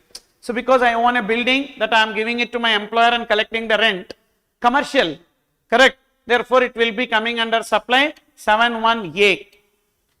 Then next, discuss whether GST is applicable. First, rent received on account of renting of commercial flat by Sundar to Infosys. Yes. Salary received? No. Residential accommodation, conveyance facility? No. Gift of car? Yes. Okay. So each and every point we need to explain that in detail. Okay. Next, question number 19. ABC Limited. So it's a July 21 exam question. ABC Limited, GST registered car manufacturer, has started canteen service exclusively for its employees. The canteen running expenses were recovered from its employees without any profit margin. Your opinion is sought as to whether recovery of food expenses from employees for the canteen services provided by it will it be taxable under GST? See, first of all, we need to know that whenever they are receiving money, that may be, adequate consideration or inadequate consideration, they are receiving consideration. Okay, they are receiving consideration. So that will become supply under 7(1)(a). The same view is also given in an advanced ruling by Caltech Polymers Private Limited case. You can see that a Kerala advanced ruling case. So in that Caltech Polymers case, it is given that the same view has been taken. So therefore, whenever the employer is providing the canteen facility to the employees, he may collect, because actually in that question, they collect 10%. They collect 10% of the total expenditure they incur. Actual value of the food, they collect only 10%. So therefore, whether they collect 10% or 5%, it will become supply. What if they are not collecting anything? Then we need to check, is it covered under employment contract or not? Gift or not? If it is covered under CTC, no supply. If it is gift, value we need to see per annum. If it does not exceed 50,000, then it will be not a supply. Okay, but usually it will be mentioned, if they are offering it for free, it will be mentioned in the employment contract itself as a CTC. Okay. Then question number 20, discuss whether GST is applicable on the following transactions. X owns a house in a residential colony. It is given on rent to A Limited for 4 lakh per month. As per the written agreement, A Limited can use the property for commercial purpose. So first, it's a residential property given on rent for commercial purpose. First, it is supply under 7(1)(a) and it will be taxable, because a residential building given on rent for a commercial purpose will be coming under taxability. Okay. Yes, but we also studied it in taxable event for the purpose of discussing the tenancy premium. You forgot or what? That is exemption only. So it will definitely come. So don't ask me next time onwards a question that why this comes in this chapter. It's not about the chapter. So it is an exemption. Yes, it is an exemption. Even exemptions also will be coming and seeing inside the taxable event. It happens. Okay. Then Ram gives his vacant plot of land situated in a residential colony in Delhi to New Car Limited. New Car Limited is a car distributor and plot of land is used by it for parking unsold cars. Residential property given on rent for commercial purpose, again same, taxable. It is supply under 7(1)(a) and it will be taxable. Satya owns an agricultural land. It is given on rent to Rishabh, who uses the land for agricultural activities. It is supply under 7(1)(a) and it is exempted, because service in relation to agriculture or agricultural produce is exempted. There it is exempted. Mostly this question should have come under exemptions, but it is given here because supply also is asked.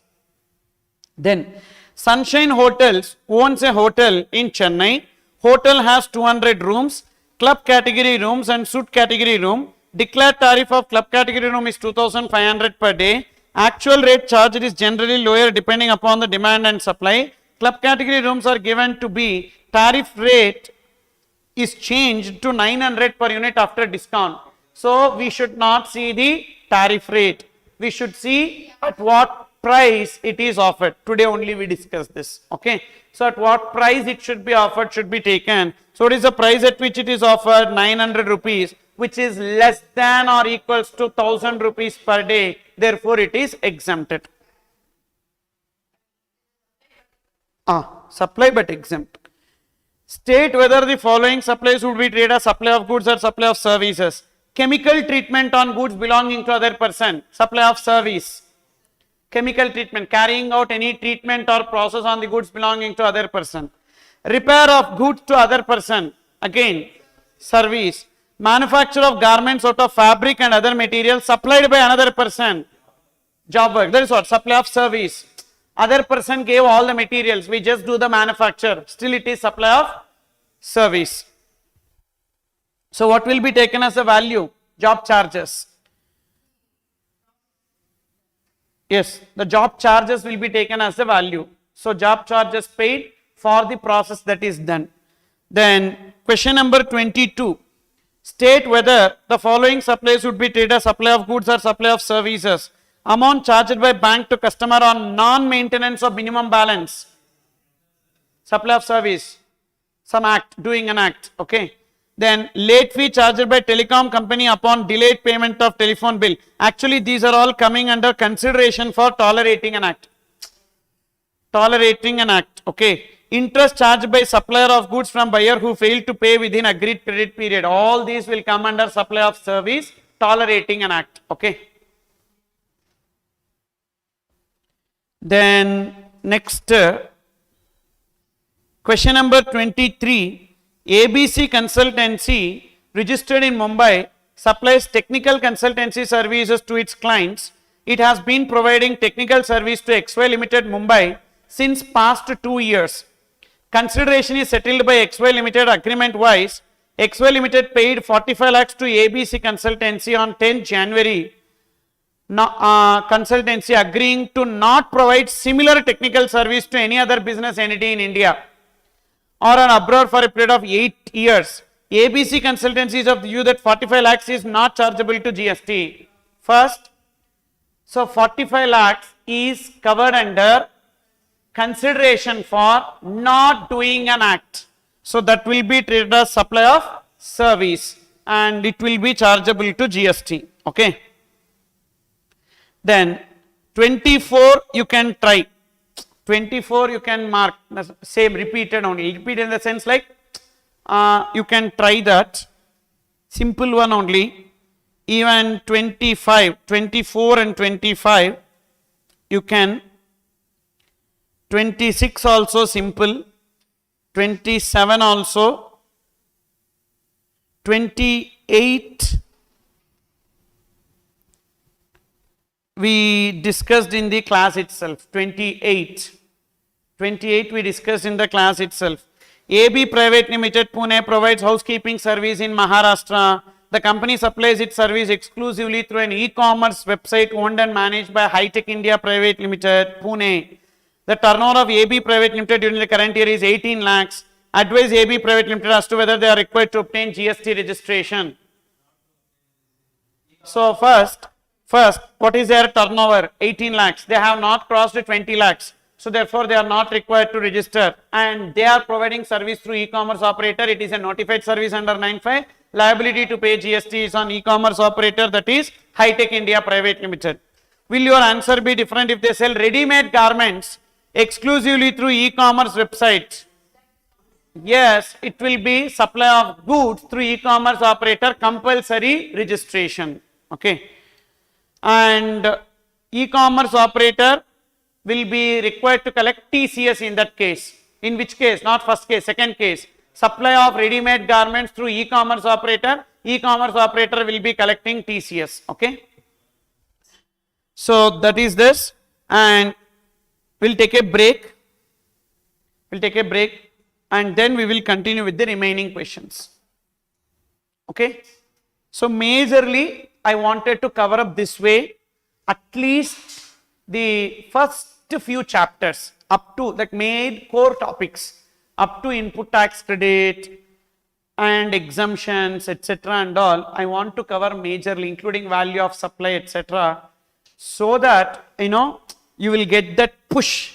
Once I push you, and thereafter you will be able to do it. Okay. So don't expect me to discuss 100% of the questions. You should also practice little bit. Okay. So few questions I am telling, so that you mark and that alone you wanted to practice, you practice that. Okay. And all complicated questions definitely I will discuss. Simple questions alone I may skip, but all complicated questions definitely I will discuss. Okay. So we'll take a break for 10 minutes and thereafter we'll continue. Is it possible to mark any questions we should cover one day before the exam? Yes, out of this book, some important questions, some 50 questions I will mark and give. That 50 questions, not now. So I will share that list of questions soon in the group and the PDF I will share. What are the 50 questions? Those 50 questions you solve one day before the exam and go. That will be sufficient. Okay, like top 50 questions, that will be sufficient. And then recording of fast track classes for May 22. So recording, it's there, it's going on. A new online batch for fast track will be starting in March 1st week, March 1st or 2nd week. So you also tell to your friends, once this batch gets over, this batch will get over by March 1st week. Okay, so once this gets over, then after 1 week, like somewhere March mid or so, I'll be starting a fast track batch. But the Google Drive is already available. Already I did the recorded classes. That Google Drive will be available from Republic Day, 26th onwards, it will be available. Okay, yes. Then the client has availed ITC based on invoices, and once again the client has availed ITC on 2B. Same question is asking, So I will tell that, so let me complete this. Last I will explain. Last whatever doubts you have, I will explain, don't worry. Okay, so reserve all your doubts. At the end I will explain those doubts. Let me complete this. So question number 29 you can do. Question number 30 also you can do, related to supply. Question number 31 you take. Question number 31. State whether TDS is applicable in the following situations. Finance Department of Government is making a payment of 3 lakhs to a supplier of printing and stationery, TDS. So TDS is applicable whenever there is supply of goods or services to a recipient who is central government, state government, department or local authority, or government authority where government has invested greater than or equals to 51%, and PSU, public sector undertakings, correct? That's what. So they are the notified recipients. That too when the value under the contract exceeds 2,50,000. While computing the 2,50,000 we need to take out GST. So here in this case 3 lakhs, and what is the rate of GST? So do we have any rate of GST? No. So which means that the 3 lakh will be excluding GST. The 3 lakh will be excluding GST, which is more than 2.5 lakhs. Yes, TDS will be applicable. Education Department of Government is making a payment of 5 lakh to a supplier of printed books and printed or illustrated postcards, where payment of books is 2 lakhs and 3 lakhs is for other printed or illustrated postcards. See, only when there is taxable supply of goods or services, TDS is applicable. When there are exempted supplies, TDS is not applicable. So on 2 lakhs, TDS is not applicable with respect to the 3 lakhs. So when you take the value under the contract, you should take only taxable supplies. So 2 lakhs you take out, remaining 3 lakhs. 3 lakhs is more than 2.5 lakhs. Therefore, it will be applicable. TDS will be applicable. Okay. And now what if it is reverse? 3 lakhs is for books and 2 lakhs is for printed, illustrated and postcards, where 3 lakhs is exempted and 2 lakhs will be taxable. Then there is no TDS. So when you take the value under the contract, you need to take only the taxable value. Then Finance Department of Government is making payment of 1.5 lakhs to a supplier of car rental service.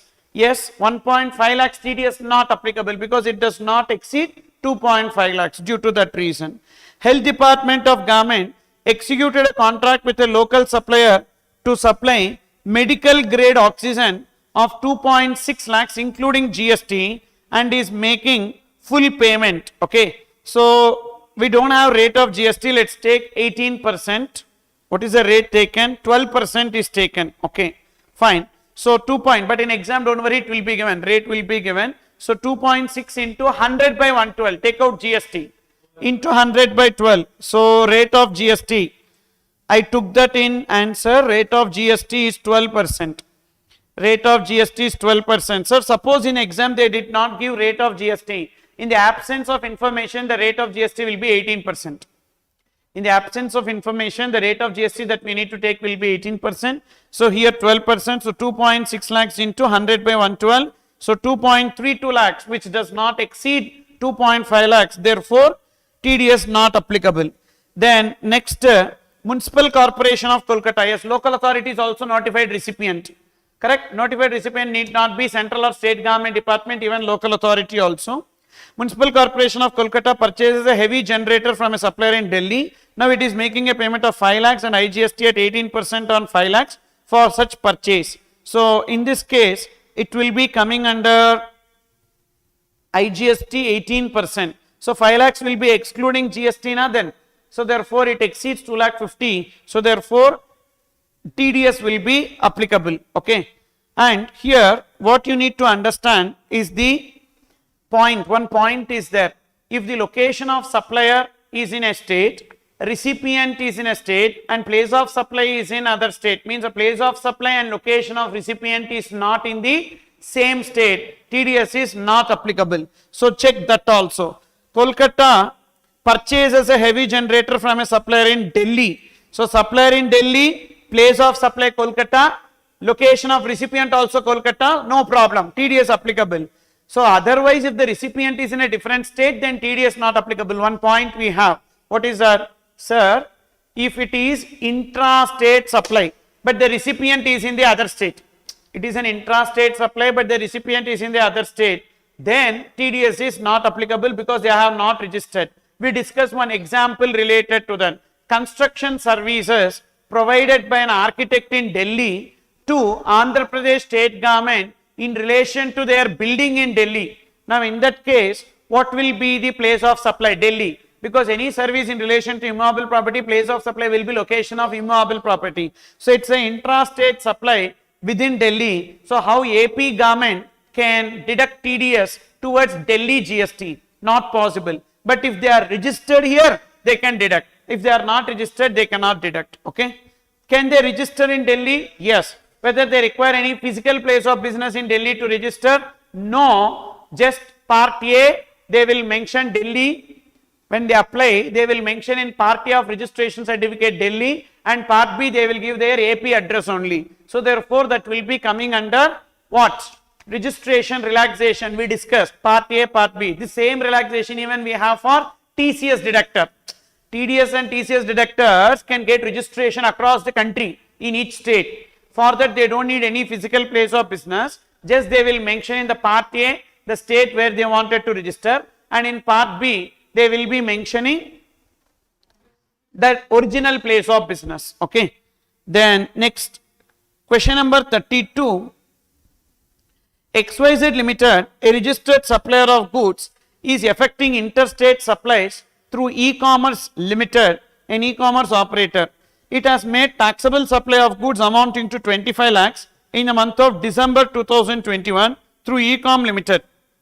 Ecom Limited has returned the goods amounting to 2,50,000 to XYZ Limited during the month of December.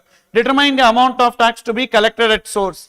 So when we compute TCS as per section 52, we need to take the net value of taxable supplies. What is the formula for net value of taxable supplies?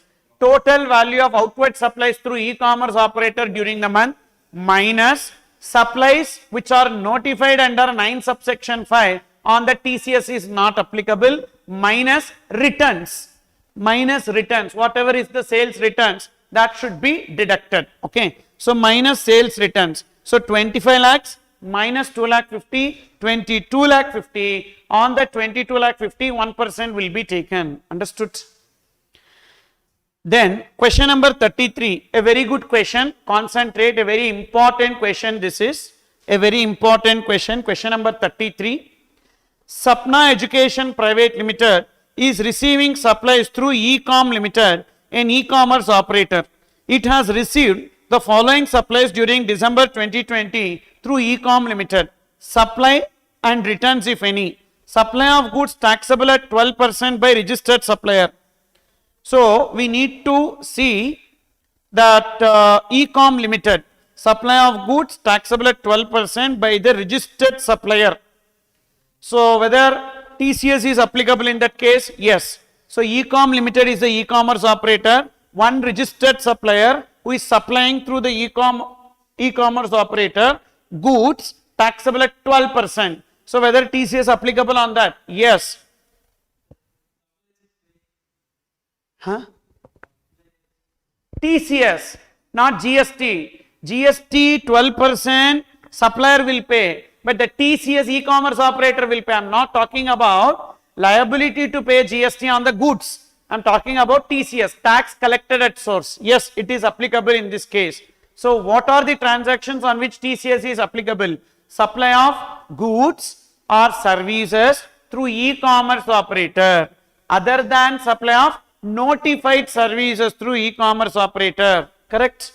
And in case of supply of goods or services other than notified service, on the transaction supplier will pay GST, e-commerce operator will deduct 1% TCS and remit to the government in the name of that supplier will take the credit. Now in this case, whether e-com limited is required to deduct TCS, yes, on this transaction. So take 5 lakhs and deduct 50,000 because return should be reduced. Then next, supply of goods taxable at nil rate, TCS is not applicable if those supplies are exempted goods or nil rated goods or non-taxable goods. So therefore TCS is not applicable on this. Supply of housekeeping service by unregistered supplier. Sir, housekeeping services are notified. Housekeeping service by unregistered supplier notified under 9(5). In that case, TCS not applicable. So, because specifically excluded on that liability to pay GST on the transaction is on the e-commerce operator. Okay. Then, supply of other services by the registered supplier. Yes, TCS is applicable. So, what should be taken as the value for computing TCS? 5 lakh plus 1,50,000. Why we should not take 2,50,000? Because 2 lakhs is exempted, we should not take, and 50,000 is notified services, should not be taken, minus returns, only 50,000, don't take 20,000. If you include 2 lakhs, you need to take 20,000. The problem is that they will take even 20,000. Return should be excluded within 6 months. When 20,000 you need to reduce, only if you have taken 2 lakhs. If you are not taking 2 lakhs, why you reduce 20,000? You understood? So only 50,000 needs to be reduced. So 5 lakh plus 1,50,000, 6,50,000 minus 50, 6 lakh. On that, TCS will be computed at the rate of 1%. Now, what is the time limit for depositing the TCS? By 10th of the month following every month. So what is the month here? December 2020. So by 10th January they should have deposited. Please see part B of this question. Determine consequences if the said amount is paid and return is filed on 15/1/2021. Assume no extensions. Now in this case, what will happen? 15/1 they are paying. So what is the delay? 5 days delay. When there is a delay by 5 days, for each day, they need to pay late fee plus they should also pay interest. Both the consequences will arise. What is the interest that is payable? The interest will be 18% per annum for the period of delay. What is the period of delay? 5 days. What is the TCS that is payable? 6 lakhs into 1%. 6,000. 6,000 into 18% into 5 divided by 365. Okay. So 18% for 15 days. So how much it will, 5 days will be 15 rupees. Correct? Check that. 6,000 into 18% into 5 divided by 365. Then late fee. What is the late fee? Updated late fee. Updated late fee. 100 rupees per day only. Updated late fee. For GSTR 7 only they reduced. For GSTR 7 only they reduced the late fee. 25 rupees per day subject to a maximum of 1,000 rupees. This is only for GSTR 7 they reduced, not for GSTR 8. So I am talking about the updated provisions for your exam. Updated provisions for your exam. The late fee has been reduced. You can refer to That's It book. You can refer to That's It book. Okay. What I did is that I gave all the amendments for May 22 exam in one place. Index. In that index, you can see all the amendments for May 22 exam. In that amendments, okay, index, you can see returns chapter. In that returns chapter, late fee for delayed filing of returns, page number 103. Okay. So, before the exam, morning, afternoon 2 o'clock exam, morning 11 o'clock, Okay, you have to ensure that these things you are covering and going, these amendments. Okay, pa? Clear? So just 1 hour, 11 o'clock to 12 o'clock, because of 12 o'clock when you start only you can reach, correct or not? So lunch etc. and all also required. So 10:30 or 11 o'clock you start. All these you need to cover and go for exam. So last minute amendments and all you need to check and go. That's why I gave the amendment index. Okay. So now page number 103. I am doing everything what is required for you. It is only who should do. You should do. Okay. So there is a saying that we can take a horse to the pond, but we cannot make the horse to drink the water. It should only drink. Okay. Like that, I am doing all the jobs which you need to do. But only thing, if you make use of it, great. So there if you see GSTR 7. What is the GSTR 7 late fee? Updated late fee. All the late fees got updated now. So 25 rupees per day, subject to maximum 1000 rupees. That is GSTR 7. But that late fee, they did not reduce for GSTR 8. For GSTR 8, it is a regular late fee that will be applicable. That is 100 rupees per day, subject to maximum of 5000. Okay. Here what is the delay? 5 days. 5 into 100, 500 under CGST and 500 under SGST. That you don't forget to write. Okay. So now this is where in exam you will face a difficulty. I will tell you the difficulty that you will face. They will give in the question, compute the late fee. Option A 500, option B 1000.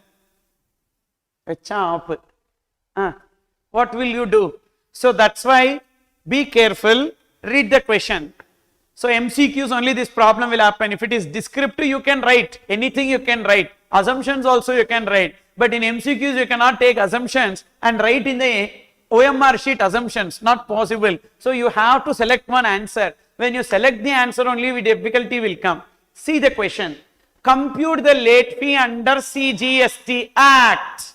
500. Compute the late fee. 1000. Okay.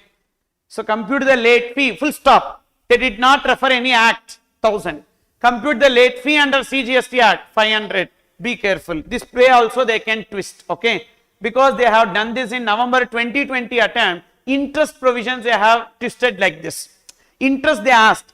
So interest when they compute 18%. But they asked interest under CGST Act. Then we should have taken for computing 80%. CGST we should have taken. But tax is there, pa. In the tax we should have taken CGST and computed 18%. Number of days delay divided by 365. Because they specifically asked compute interest under section 50 of CGST Act. But whatever so-called intelligent people did, they took total tax multiplied 18% into the period divided by 365 they did. Okay. So be careful in this place in exam. Then next. Question number 34 is for your practice because these questions already we discussed in the class itself as assignment and simple questions only. 35 also, 36 also. Then 37 also, 38 also, even 39, 40 you see, 40 also we discussed, sorry, 40 also same, section 9 subsection 5, 41 you look into, 41. Answer the following questions. Sudama Associates, a registered supplier, disposes the computers owned by the business without consideration and it had not claimed input tax credit on such computers. Examine whether the disposal of computers by Sudama Associates qualifies as deemed supply. Why? ITC not availed. Good. ITC not availed due to that reason. So whichever questions I am not discussing, if you could spend some 1 hour, you can complete that. So that fully it is over. You understood what I am telling? So therefore, after today, if you can spend 1 hour, whatever questions I am not discussing, if you read it once again, so over. You don't have to refer to this chapter again. Okay. Then Prithvi Enterprises appoints Champak to procure certain goods from the market.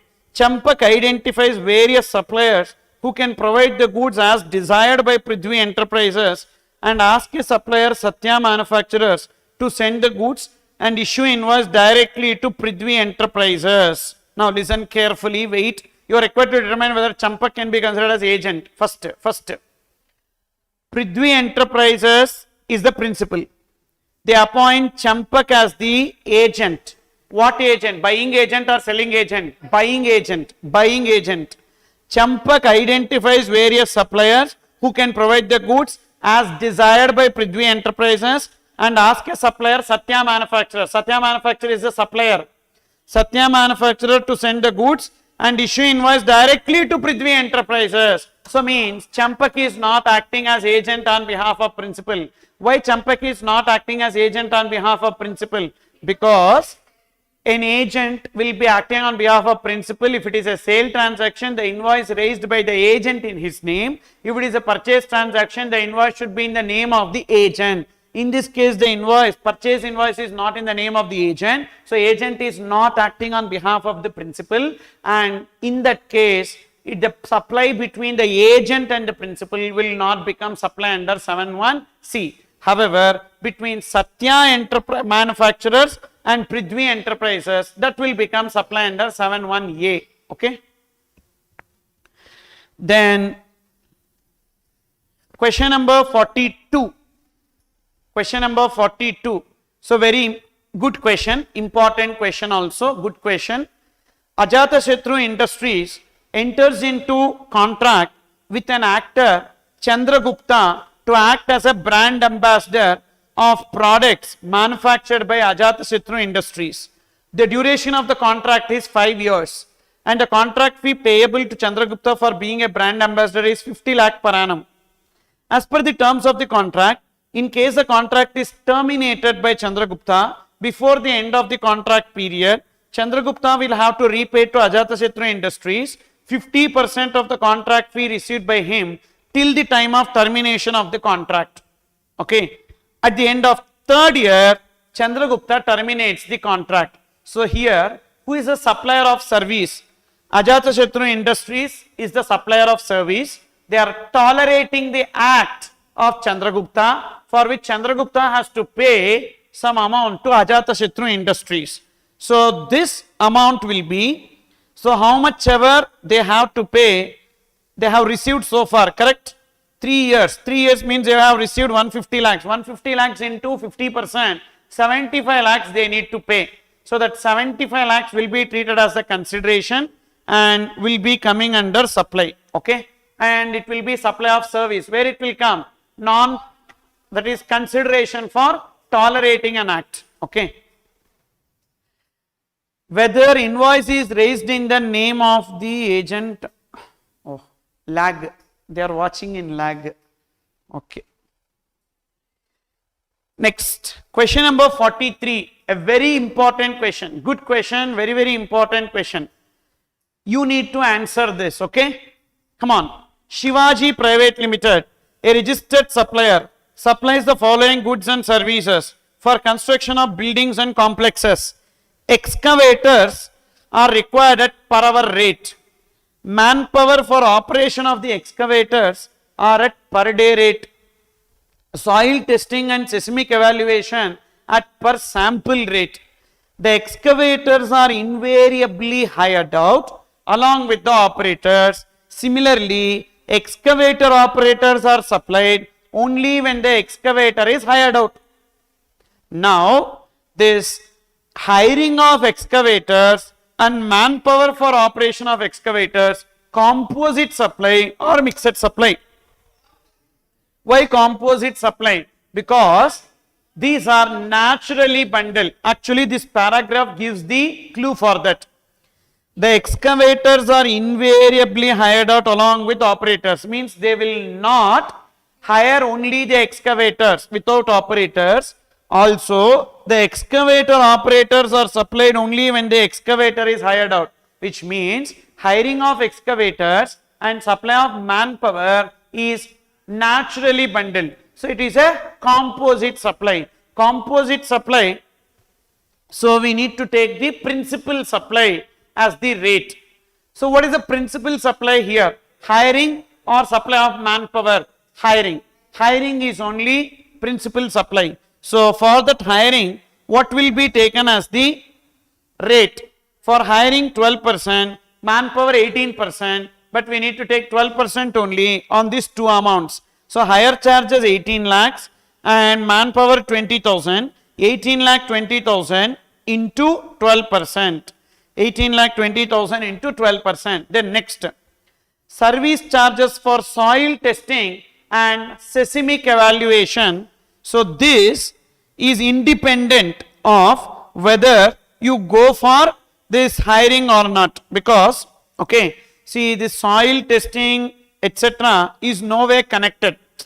Okay, that is an independent activity. So now that will be taxable at what rate? 18%. So therefore it will be taxable at 18%. Now you will get a doubt. That doubt is, sir, when you take all these three together, why can't it become mixed supply? You said soil testing is separate activity. Then you take renting, hiring of excavators, manpower, soil testing. These three when we take, all these three are not naturally bundled. All these three are not naturally bundled, because soil testing can also be separate, not naturally bundled. Why can't we apply mixed supply? Because the prices is separate. Because the price is separate, that's why we are not applying mixed supply. Had the price is same, we would have applied mixed supply concept. As the price is different, so that's why we are not applying mixed supply. But composite supply, the price can be single or the price can be separate. Understood? Then next. Huh? Yes. That it will come. That it will come, don't worry. See, that's the reason why actually many students ask me, sir, why don't you give the heading for each and every question? What is there in that question, so that we can identify and we can solve. I don't want to do that, because in exam you will not get that facility, na? So you need to identify what is that question. Correct? So here, you know, when it is naturally bundled, not naturally bundled, that should strike in the exam hall. That should come. If it comes, then you are great. That will come. Don't worry. That's the reason why we are doing all these things. See, we are doing all these things only for that reason. How many problems we are solving, so that, okay, you get accustomed. And next thing, this test series and all are there. Outside test series and all, lot of people are there. Okay. Don't go for chapter wise test series. If at all you are subscribing for test series, you go, because I don't want to restrict you. You can, but see the reviews and then go. Okay. And actually I also started the test series from the last 2 attempts I did, but I did not do the justice to the students. So I said that I will conduct the tests, but I could not do the evaluation, because of which students are disappointed. So I don't want to do that. See, when we are not capable of some things, we should not do, because I thought I can do the correction, but correction was a big exercise which I could not do.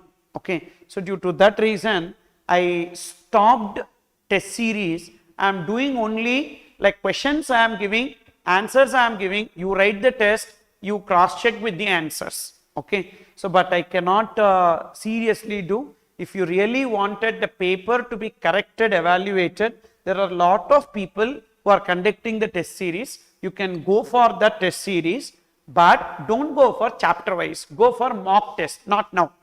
At the last minute, you go for the mock test. So mock test is only correct. You know how to spend time, how to manage the time, all these things you will be knowing. So chapter wise tests are not required. That's waste of money only. But mock test, if you go, that's okay. For that, ICAI will anyhow conduct MTP. They will be giving 2 MTPs. The 2 MTPs, seriously, if you sit and write in the exam environment, that itself is sufficient. If you don't want to spend 1 rupee also. If someone you wanted someone to correct and give, then you can go for the mock test. Just some 2 tests you try, the 2 at the last minute, now not required. Okay, so you will get to know what are the mistakes that you will do, etc. Then in the main exam you can rectify that mistakes. Okay, then so question number 44 you can do on your own, that simple one. Even 45, 46, 47, these are all simple questions given in study material. Even 48 also you can do. Now look into 49. 49. Sir, can't it charge individually? No, individually we cannot. Composite supply, whether they show the price individually or separately, sorry, individually or together, it will be composite supply only. For mixed supply only, it will be like single price condition. Question number 49. Mr. Happy has a huge residential property located at a prime location in Mumbai, Maharashtra. He has let out the first and second floor to Mr. Peace for residential purposes in April. Mr. Peace surrenders his tenancy rights to Mr. Serene for a tenancy premium. So one tenant transfers the tenancy right to another tenant, for which the tenant 1, Mr. Peace, receives a tenancy premium 10 lakhs on 1st June. Mr. Serene has also paid the applicable stamp duty and registration charges on transfer of tenancy right. Moreover, Mr. Serene has agreed to pay monthly rent 1 lakh to Mr. Happy from June. Determine the taxability of transaction involved in the given case. Tenancy premium is always taxable in the hands of the tenant, whatever may be the type of the property.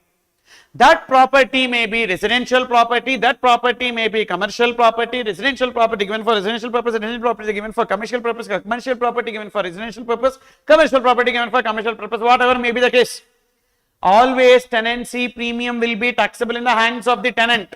So in the present case, that 110 lakhs received by Mr. Peace from Mr. Serene will be taxable in the hands of Mr. Peace, provided Mr. Peace is registered. They need to pay GST. However, the rent received by property owner will be exempted in the present case because it is a residential property given for residential purpose. Therefore, the rent received is exempted. Suppose in this question, if they gave the tenancy premium of 10 lakhs received by Mr. Peace, 3 lakhs is shared with Mr. Happy. Suppose in the same question, if it is given that 3 lakhs of tenancy premium received is shared with Mr. Happy, whether the 3 lakhs received by Mr. Happy will be taxable or exempted. Exempted. As the rent with respect to that property is exempted, the tenancy premium received is also exempted. Mark this question as important and write that also as a note. Write that also as a note. Which point? That point I told na, 3 lakhs point. So if 3 lakhs is received by Happy, if 3 lakhs is received by Happy out of 10 lakhs, if 3 lakhs is received by Happy out of 10 lakhs, of tenancy premium, if 3 lakhs is received by Mr. Happy out of 10 lakhs of tenancy premium, such amount is exempted. Such amount is exempted in the hands of Mr. Happy. Such amount is exempted in the hands of Mr. Happy. Such amount is exempted in the hands of Mr. Happy. Okay. So why exempted? That you should know. So if the rent is exempted, the tenancy premium received is exempted. So therefore, what is that? You need to remember, tenancy premium received by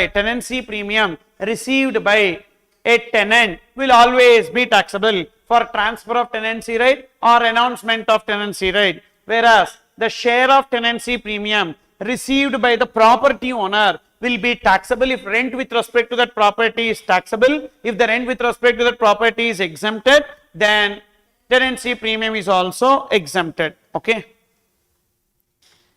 Then, so there is one question. This is one question which everyone will be asking me. Do I need to purchase solved workbook or revised book? Okay, which book, sir, I need to purchase?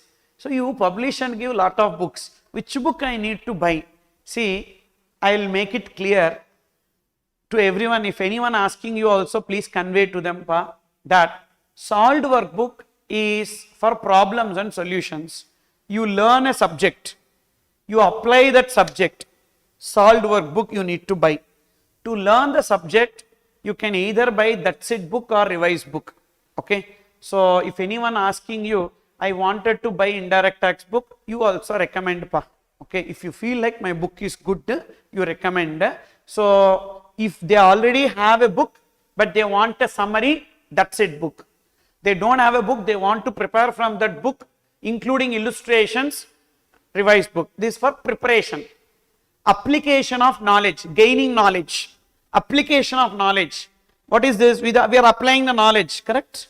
We are applying the knowledge. For applying the knowledge, solved workbook.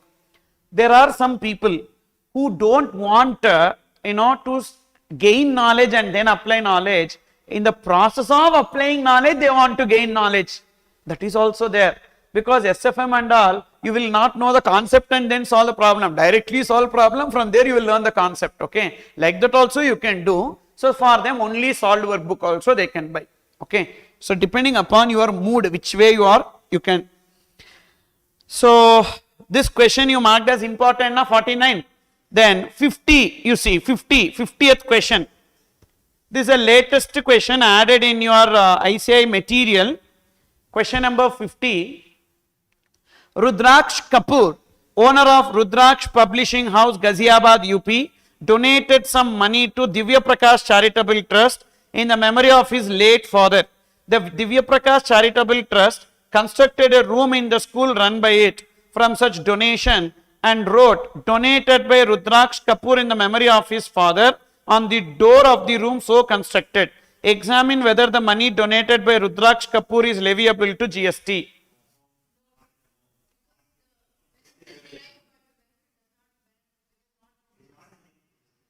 It is not in the name of the business. See, first of all, donation. Pavan Teja, don't worry last after the class I will explain that to you, don't worry, okay. So first see this. So if the donation makes the person to display the name, not out of compulsion, out of gratitude. First check, is it out of gratitude or out of compulsion? Please check, is it out of gratitude or out of compulsion? If it is out of compulsion, don't say anything, it will become supply under 71A. If it is out of compulsion, don't say anything, it will become supply under 71A. If it is out of gratitude, then second question, whether the display of name gave a business advantage to the person. No, because what name is being displayed? Rudraksh Kapoor in the name of his, like in the memory of his father. There are 1 lakh Rudraksh Kapoors who will be there in India. So what business they do, no one knows. So therefore it is not a business advantage. So it is not a supply. The donation is not a supply. Then in the above question, if Divya Prakash Charitable Trust had written on the door of the room constructed in the school run by it from the money donated by Rudraksh Kapoor, donated by Rudraksh Publishing House, Ghaziabad. Again, is it like the donation is given and whether the person insisted that the name should be displayed? No, it is voluntary, that is gracious, not out of compulsion. So therefore, we need to check what name is displayed. The name is displayed that gives a business advantage to the donor. That gives a business advantage to the donor. So then it will become supply. Okay, that is treated as consideration because what name is displayed? Rudraksh Publishing House, etc. So therefore that gives a business advantage to the donor. So this will become supply. The donation will be treated as consideration and it will become supply under 71A. And who will pay GST on that?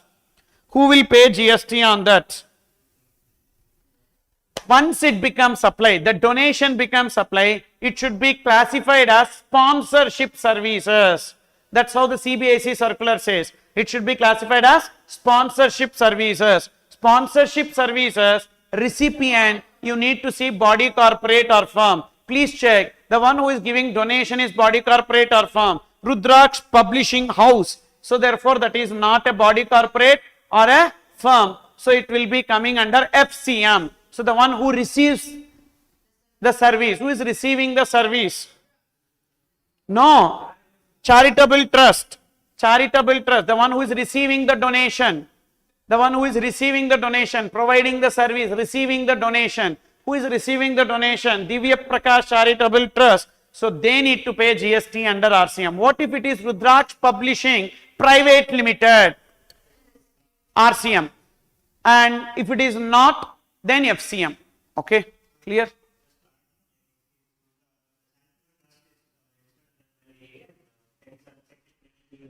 If that charitable trust is registered under 12AA, then this activity is not a charitable activity. Na? If this activity is charitable activity, then it is exempted. So there is a list of charitable activities. So it should come under that charitable activities only, then it is exempted. Otherwise it is not exempted. Okay. Then next. Question number 51 is also important question. 51 is an important question. Mrs. Kajal, a registered supplier of Jaipur, Rajasthan, has made the following supplies in the month of January. Supply of laptop along with the laptop bag. So this will be composite supply or mixed supply. Laptop along with laptop bag. Composite supply. I told you, generally in the ordinary course of business, generally exceptions are there. They may sell the laptop bag separately. Exceptions are there. But generally in the ordinary course of business, when they sell the laptop, they will give the laptop bag as a complimentary. So in that case, it will be coming under composite supply. So whenever you have a doubt with respect to composite supply naturally bundled or not, don't see exceptions. See more probable to. Got it? Which side is more probable to? Like how you classify provision and a contingent liability. So more probable of happening, provision. More probable of not happening, contingent liability. Correct or not? Like that. Which side is more probable? So usually they will give together composite supply. Okay. Usually they will not give together, not a composite supply. Like that. Not naturally bundled. So usually laptop bag will be given along with the laptop. That's a composite supply, naturally bundled. And therefore what is the principal supply? Laptop. What is the rate of laptop? Here 18%. So therefore we need to take 18% with respect to this 55,000. So 55,000. So what is the question here? See. So from the above information, examine each of the above supplies and determine the rate of GST. So we should not waste time in exam. See, you may be intelligent, you know everything, but you don't have to write everything what you know. So whatever is requirement, that alone you write. So don't waste time, because completing the answer sheet in 3 hours itself is a challenge. In the 3 hours, you need to complete the answers and you need to think. Lot of things are there. So time is precious. Okay. So due to that reason, GST class with books, composite supply. No, it is not composite supply, because I am selling the books also separately, dear. So therefore it will not be coming under composite supply. These books are available for sale, na? Then how it will be composite supply? See, so therefore it is not a composite supply. Fine. So here you don't have to do anything. You have to just write the rate that is sufficient. Just rate is sufficient, nothing else. Okay. So rate, if we write 18% for this transaction, what is the rate? 18%. Suppose if they ask us to compute the GST payable, 18% on 55,000, you will arrive at the GST liability. Then supply of 10,000 kits at 50 each, amounting to 5 lakhs to Ram Fancy Store in Kota, Rajasthan. Each kit consists of 1 hair oil, 1 beauty soap and 1 hair comb, not naturally bundled. So therefore mixed supply, hair oil, beauty soap and hair comb. So what is the highest rate? 28%. So we will take 28%, and there is a single price only. Therefore we will take 28%. Then 100 kits are given as free gift to Jaipur customers, all unrelated, on the occasion of Mrs. Kajal's birthday. Each kit consists of 1 hair oil, 1 beauty soap, Cost of kit is 35. Input tax credit has not been taken. First of all, we need to check is it supply or not a supply. So it is not a supply. I will tell you the reason. First, no consideration. So no consideration means 71A will not come and 71C will come. In that 71C, disposal of business asset on which ITC is availed. It is not ITC availed. Correct? ITC is not availed. So disposal point will not come. Related party transaction will not come. And import of service from related person will not come. Principal agent transaction will not come. So therefore it is not a supply and GST rate is not applicable there. Then event management services provided free of cost to her brother wholly dependent on her for his son's marriage function in Indore, Madhya Pradesh. Cost of providing the said service is 80,000. First of all, is it supply or not we need to check. No consideration.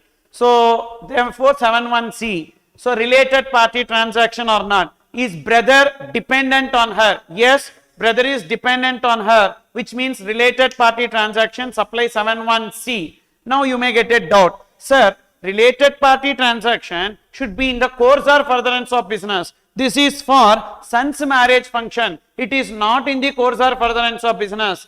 Dear, son's marriage function is the brother's son's marriage function. Her job is to provide event management service. She is providing that event management services. If the recipient is using it for business, non-business purpose, that is irrelevant. So whether it is in the course or furtherance of business should be seen from whose perspective? Supplier perspective. That's why point of view I said. Point of view. From whose point of view you need to see it is in the course or furtherance of business? Supplier point of view. Only in case of import of services, we need to see whether it is in the course or furtherance of business or not from recipient point of view. Here we need to see from supplier point of view. For Kajal, whether it is in the course or furtherance of business, yes. Therefore, it will become supply under 71C.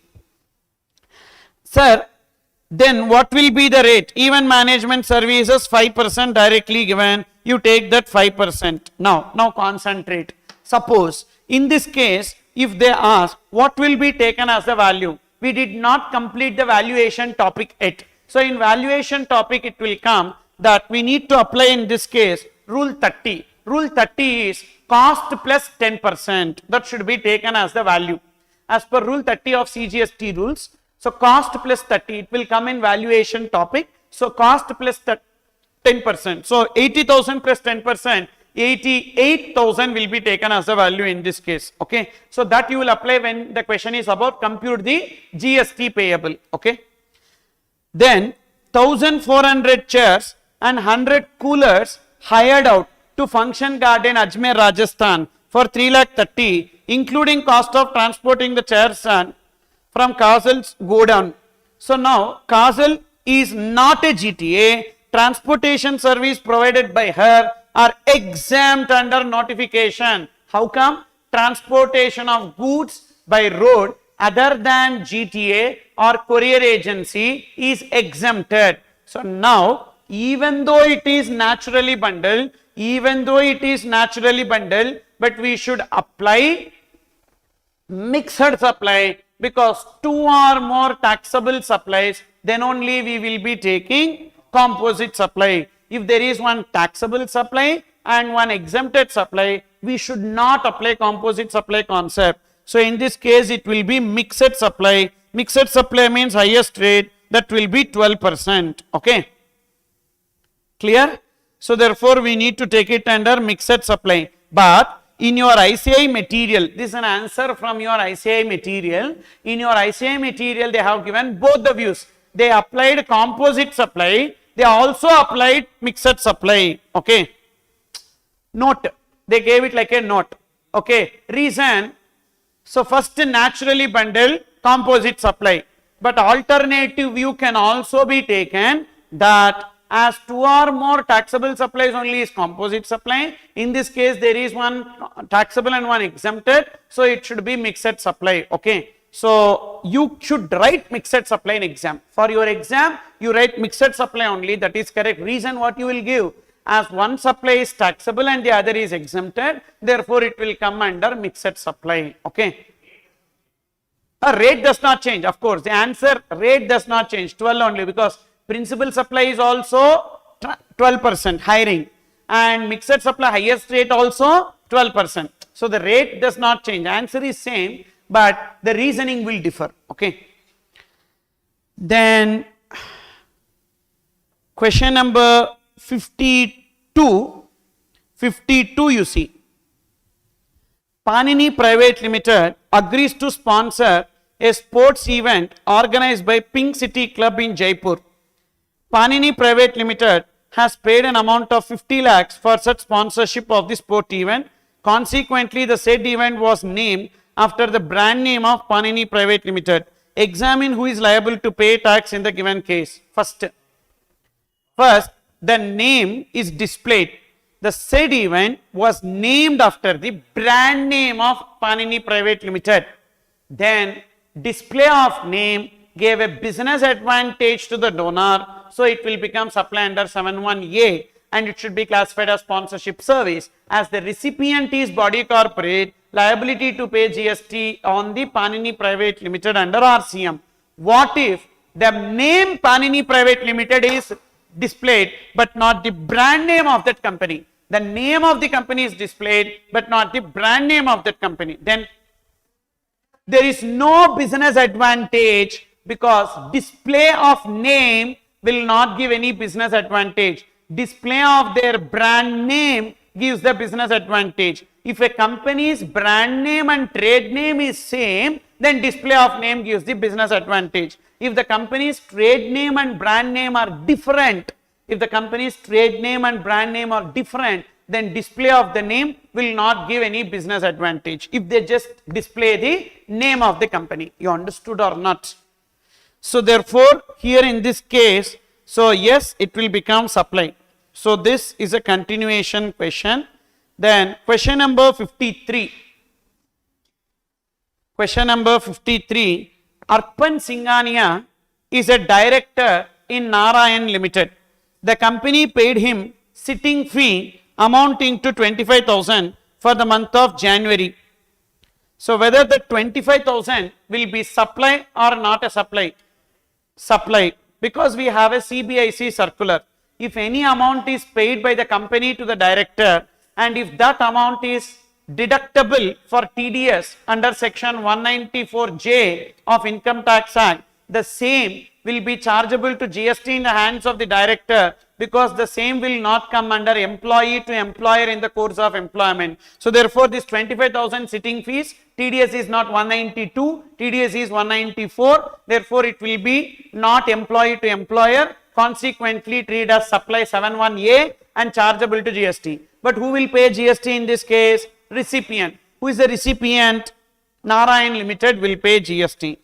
Then next, further, salary was paid to Arpan Singhania amounting to 1.5 lakh for the month of January, on which TDS was also deducted as per applicable provisions under income tax law. Now in this case, that 1.5 lakhs is not a supply, because TDS is deductible under 192 of Income Tax Act. So then whatever money that is being paid will come under income from salaries, employee to employer in the course of employment. Therefore, it will be excluded from supply.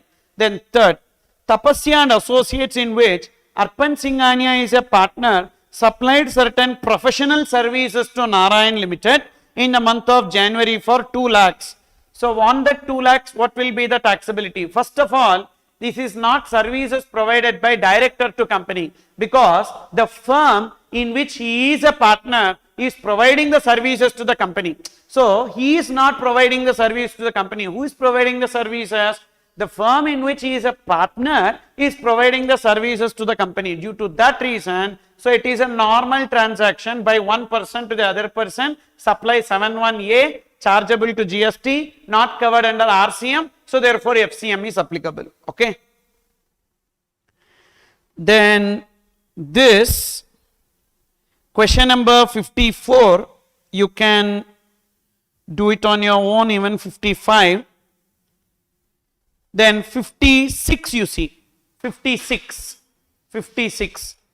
Vimala Transports and Company, a partnership firm based at Chennai, is running a regular tourist bus service carrying passengers and goods from Chennai to Bengaluru in Karnataka state and Trivandrum in Kerala state with effect from 1st September 2021. The firm wants to know whether such interstate movement of various modes of conveyance carrying goods or passengers between distinct persons, okay, is coming under IGST. Sir, on the conveyance, there is no GST. Hope you remember that circular. Circular number 11/2017. Movement of conveyance between distinct person transporting goods or services or for the purpose of repairs will not be treated as supply. Means no GST payable on the conveyance. Okay. However, on the repairs, GST payable. On the goods and passengers, if there is any amount collected, GST payable. Okay.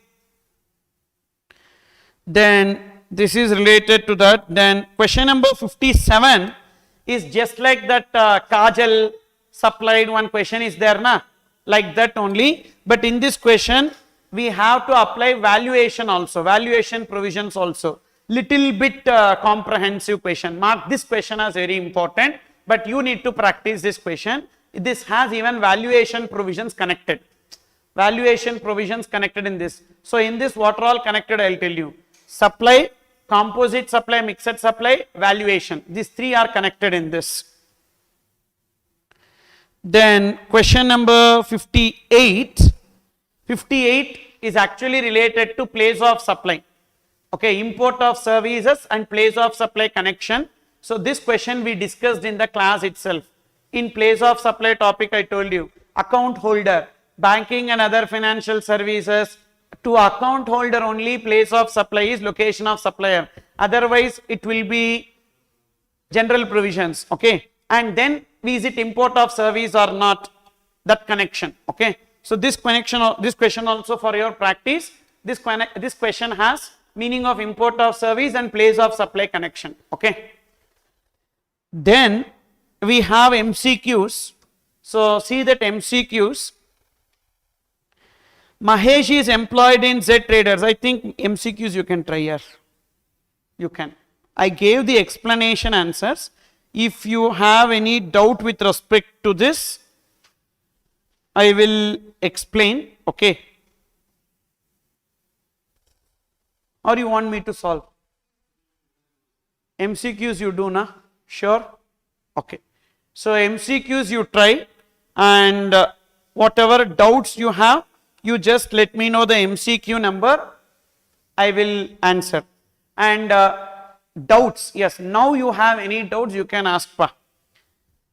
So please join. Suppose if you are, if you have already attended my classes, you would have already in the Telegram group. Suppose if you have not, please join the Telegram group for clarifying your doubts. And then next thing is that there is one question one friend has asked me previously.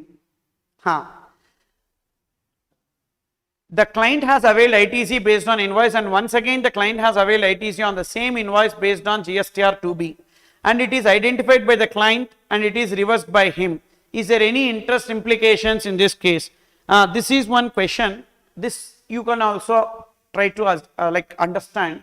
When I avail the ITC and I reverse the ITC, because of that availment and reversal, I have not utilized anything. For example, I availed 10 lakhs.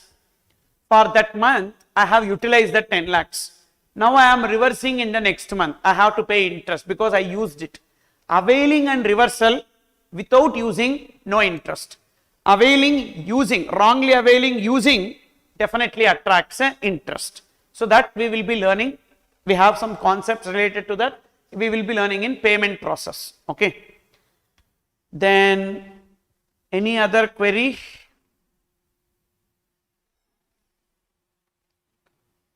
If they mention only name in place of brand name, will it not be a supply? Yes, it is not a supply unless the name itself is their brand name.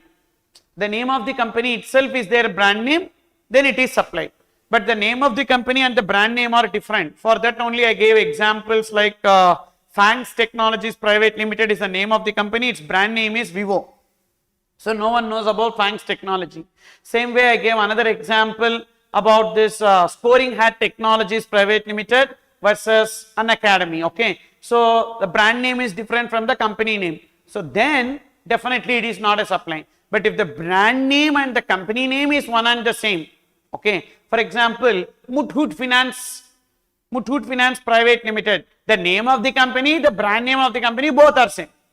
HDFC Bank Limited, the name of the company, brand name of the company is same, then definitely it will become supply. Okay. What rate of interest? 18% is the rate of interest. 18% is the rate of interest. Okay. You guys have any doubts? No. Thank you.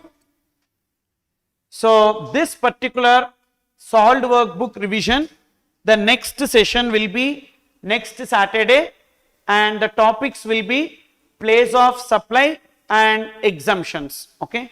Hope this is beneficial to you, and this session is useful for you.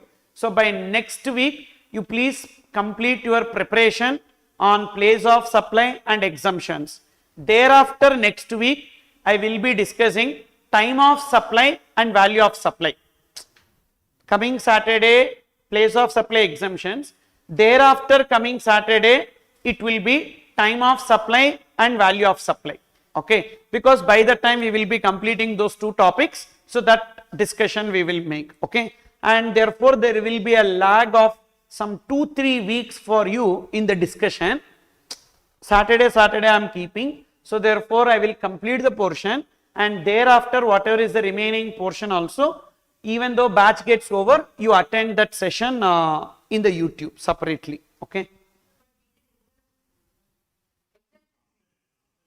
Not now, I am talking February, after February.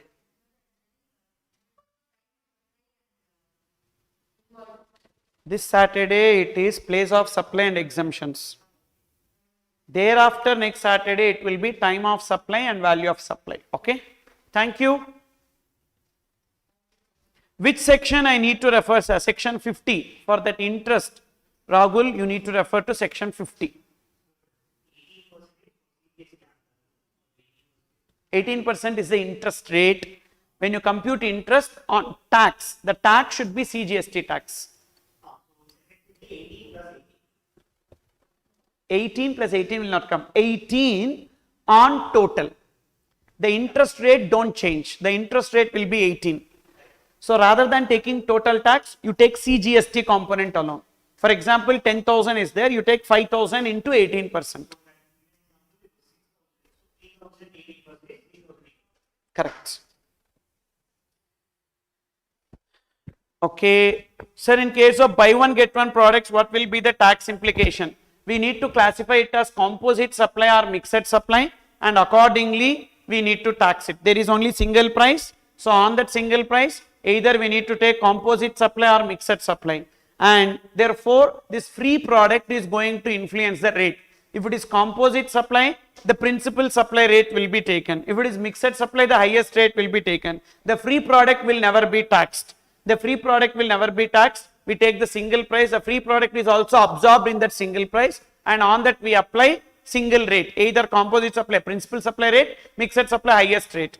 Now you may get a doubt. Why can't it come under disposal of business asset on which ITC availed?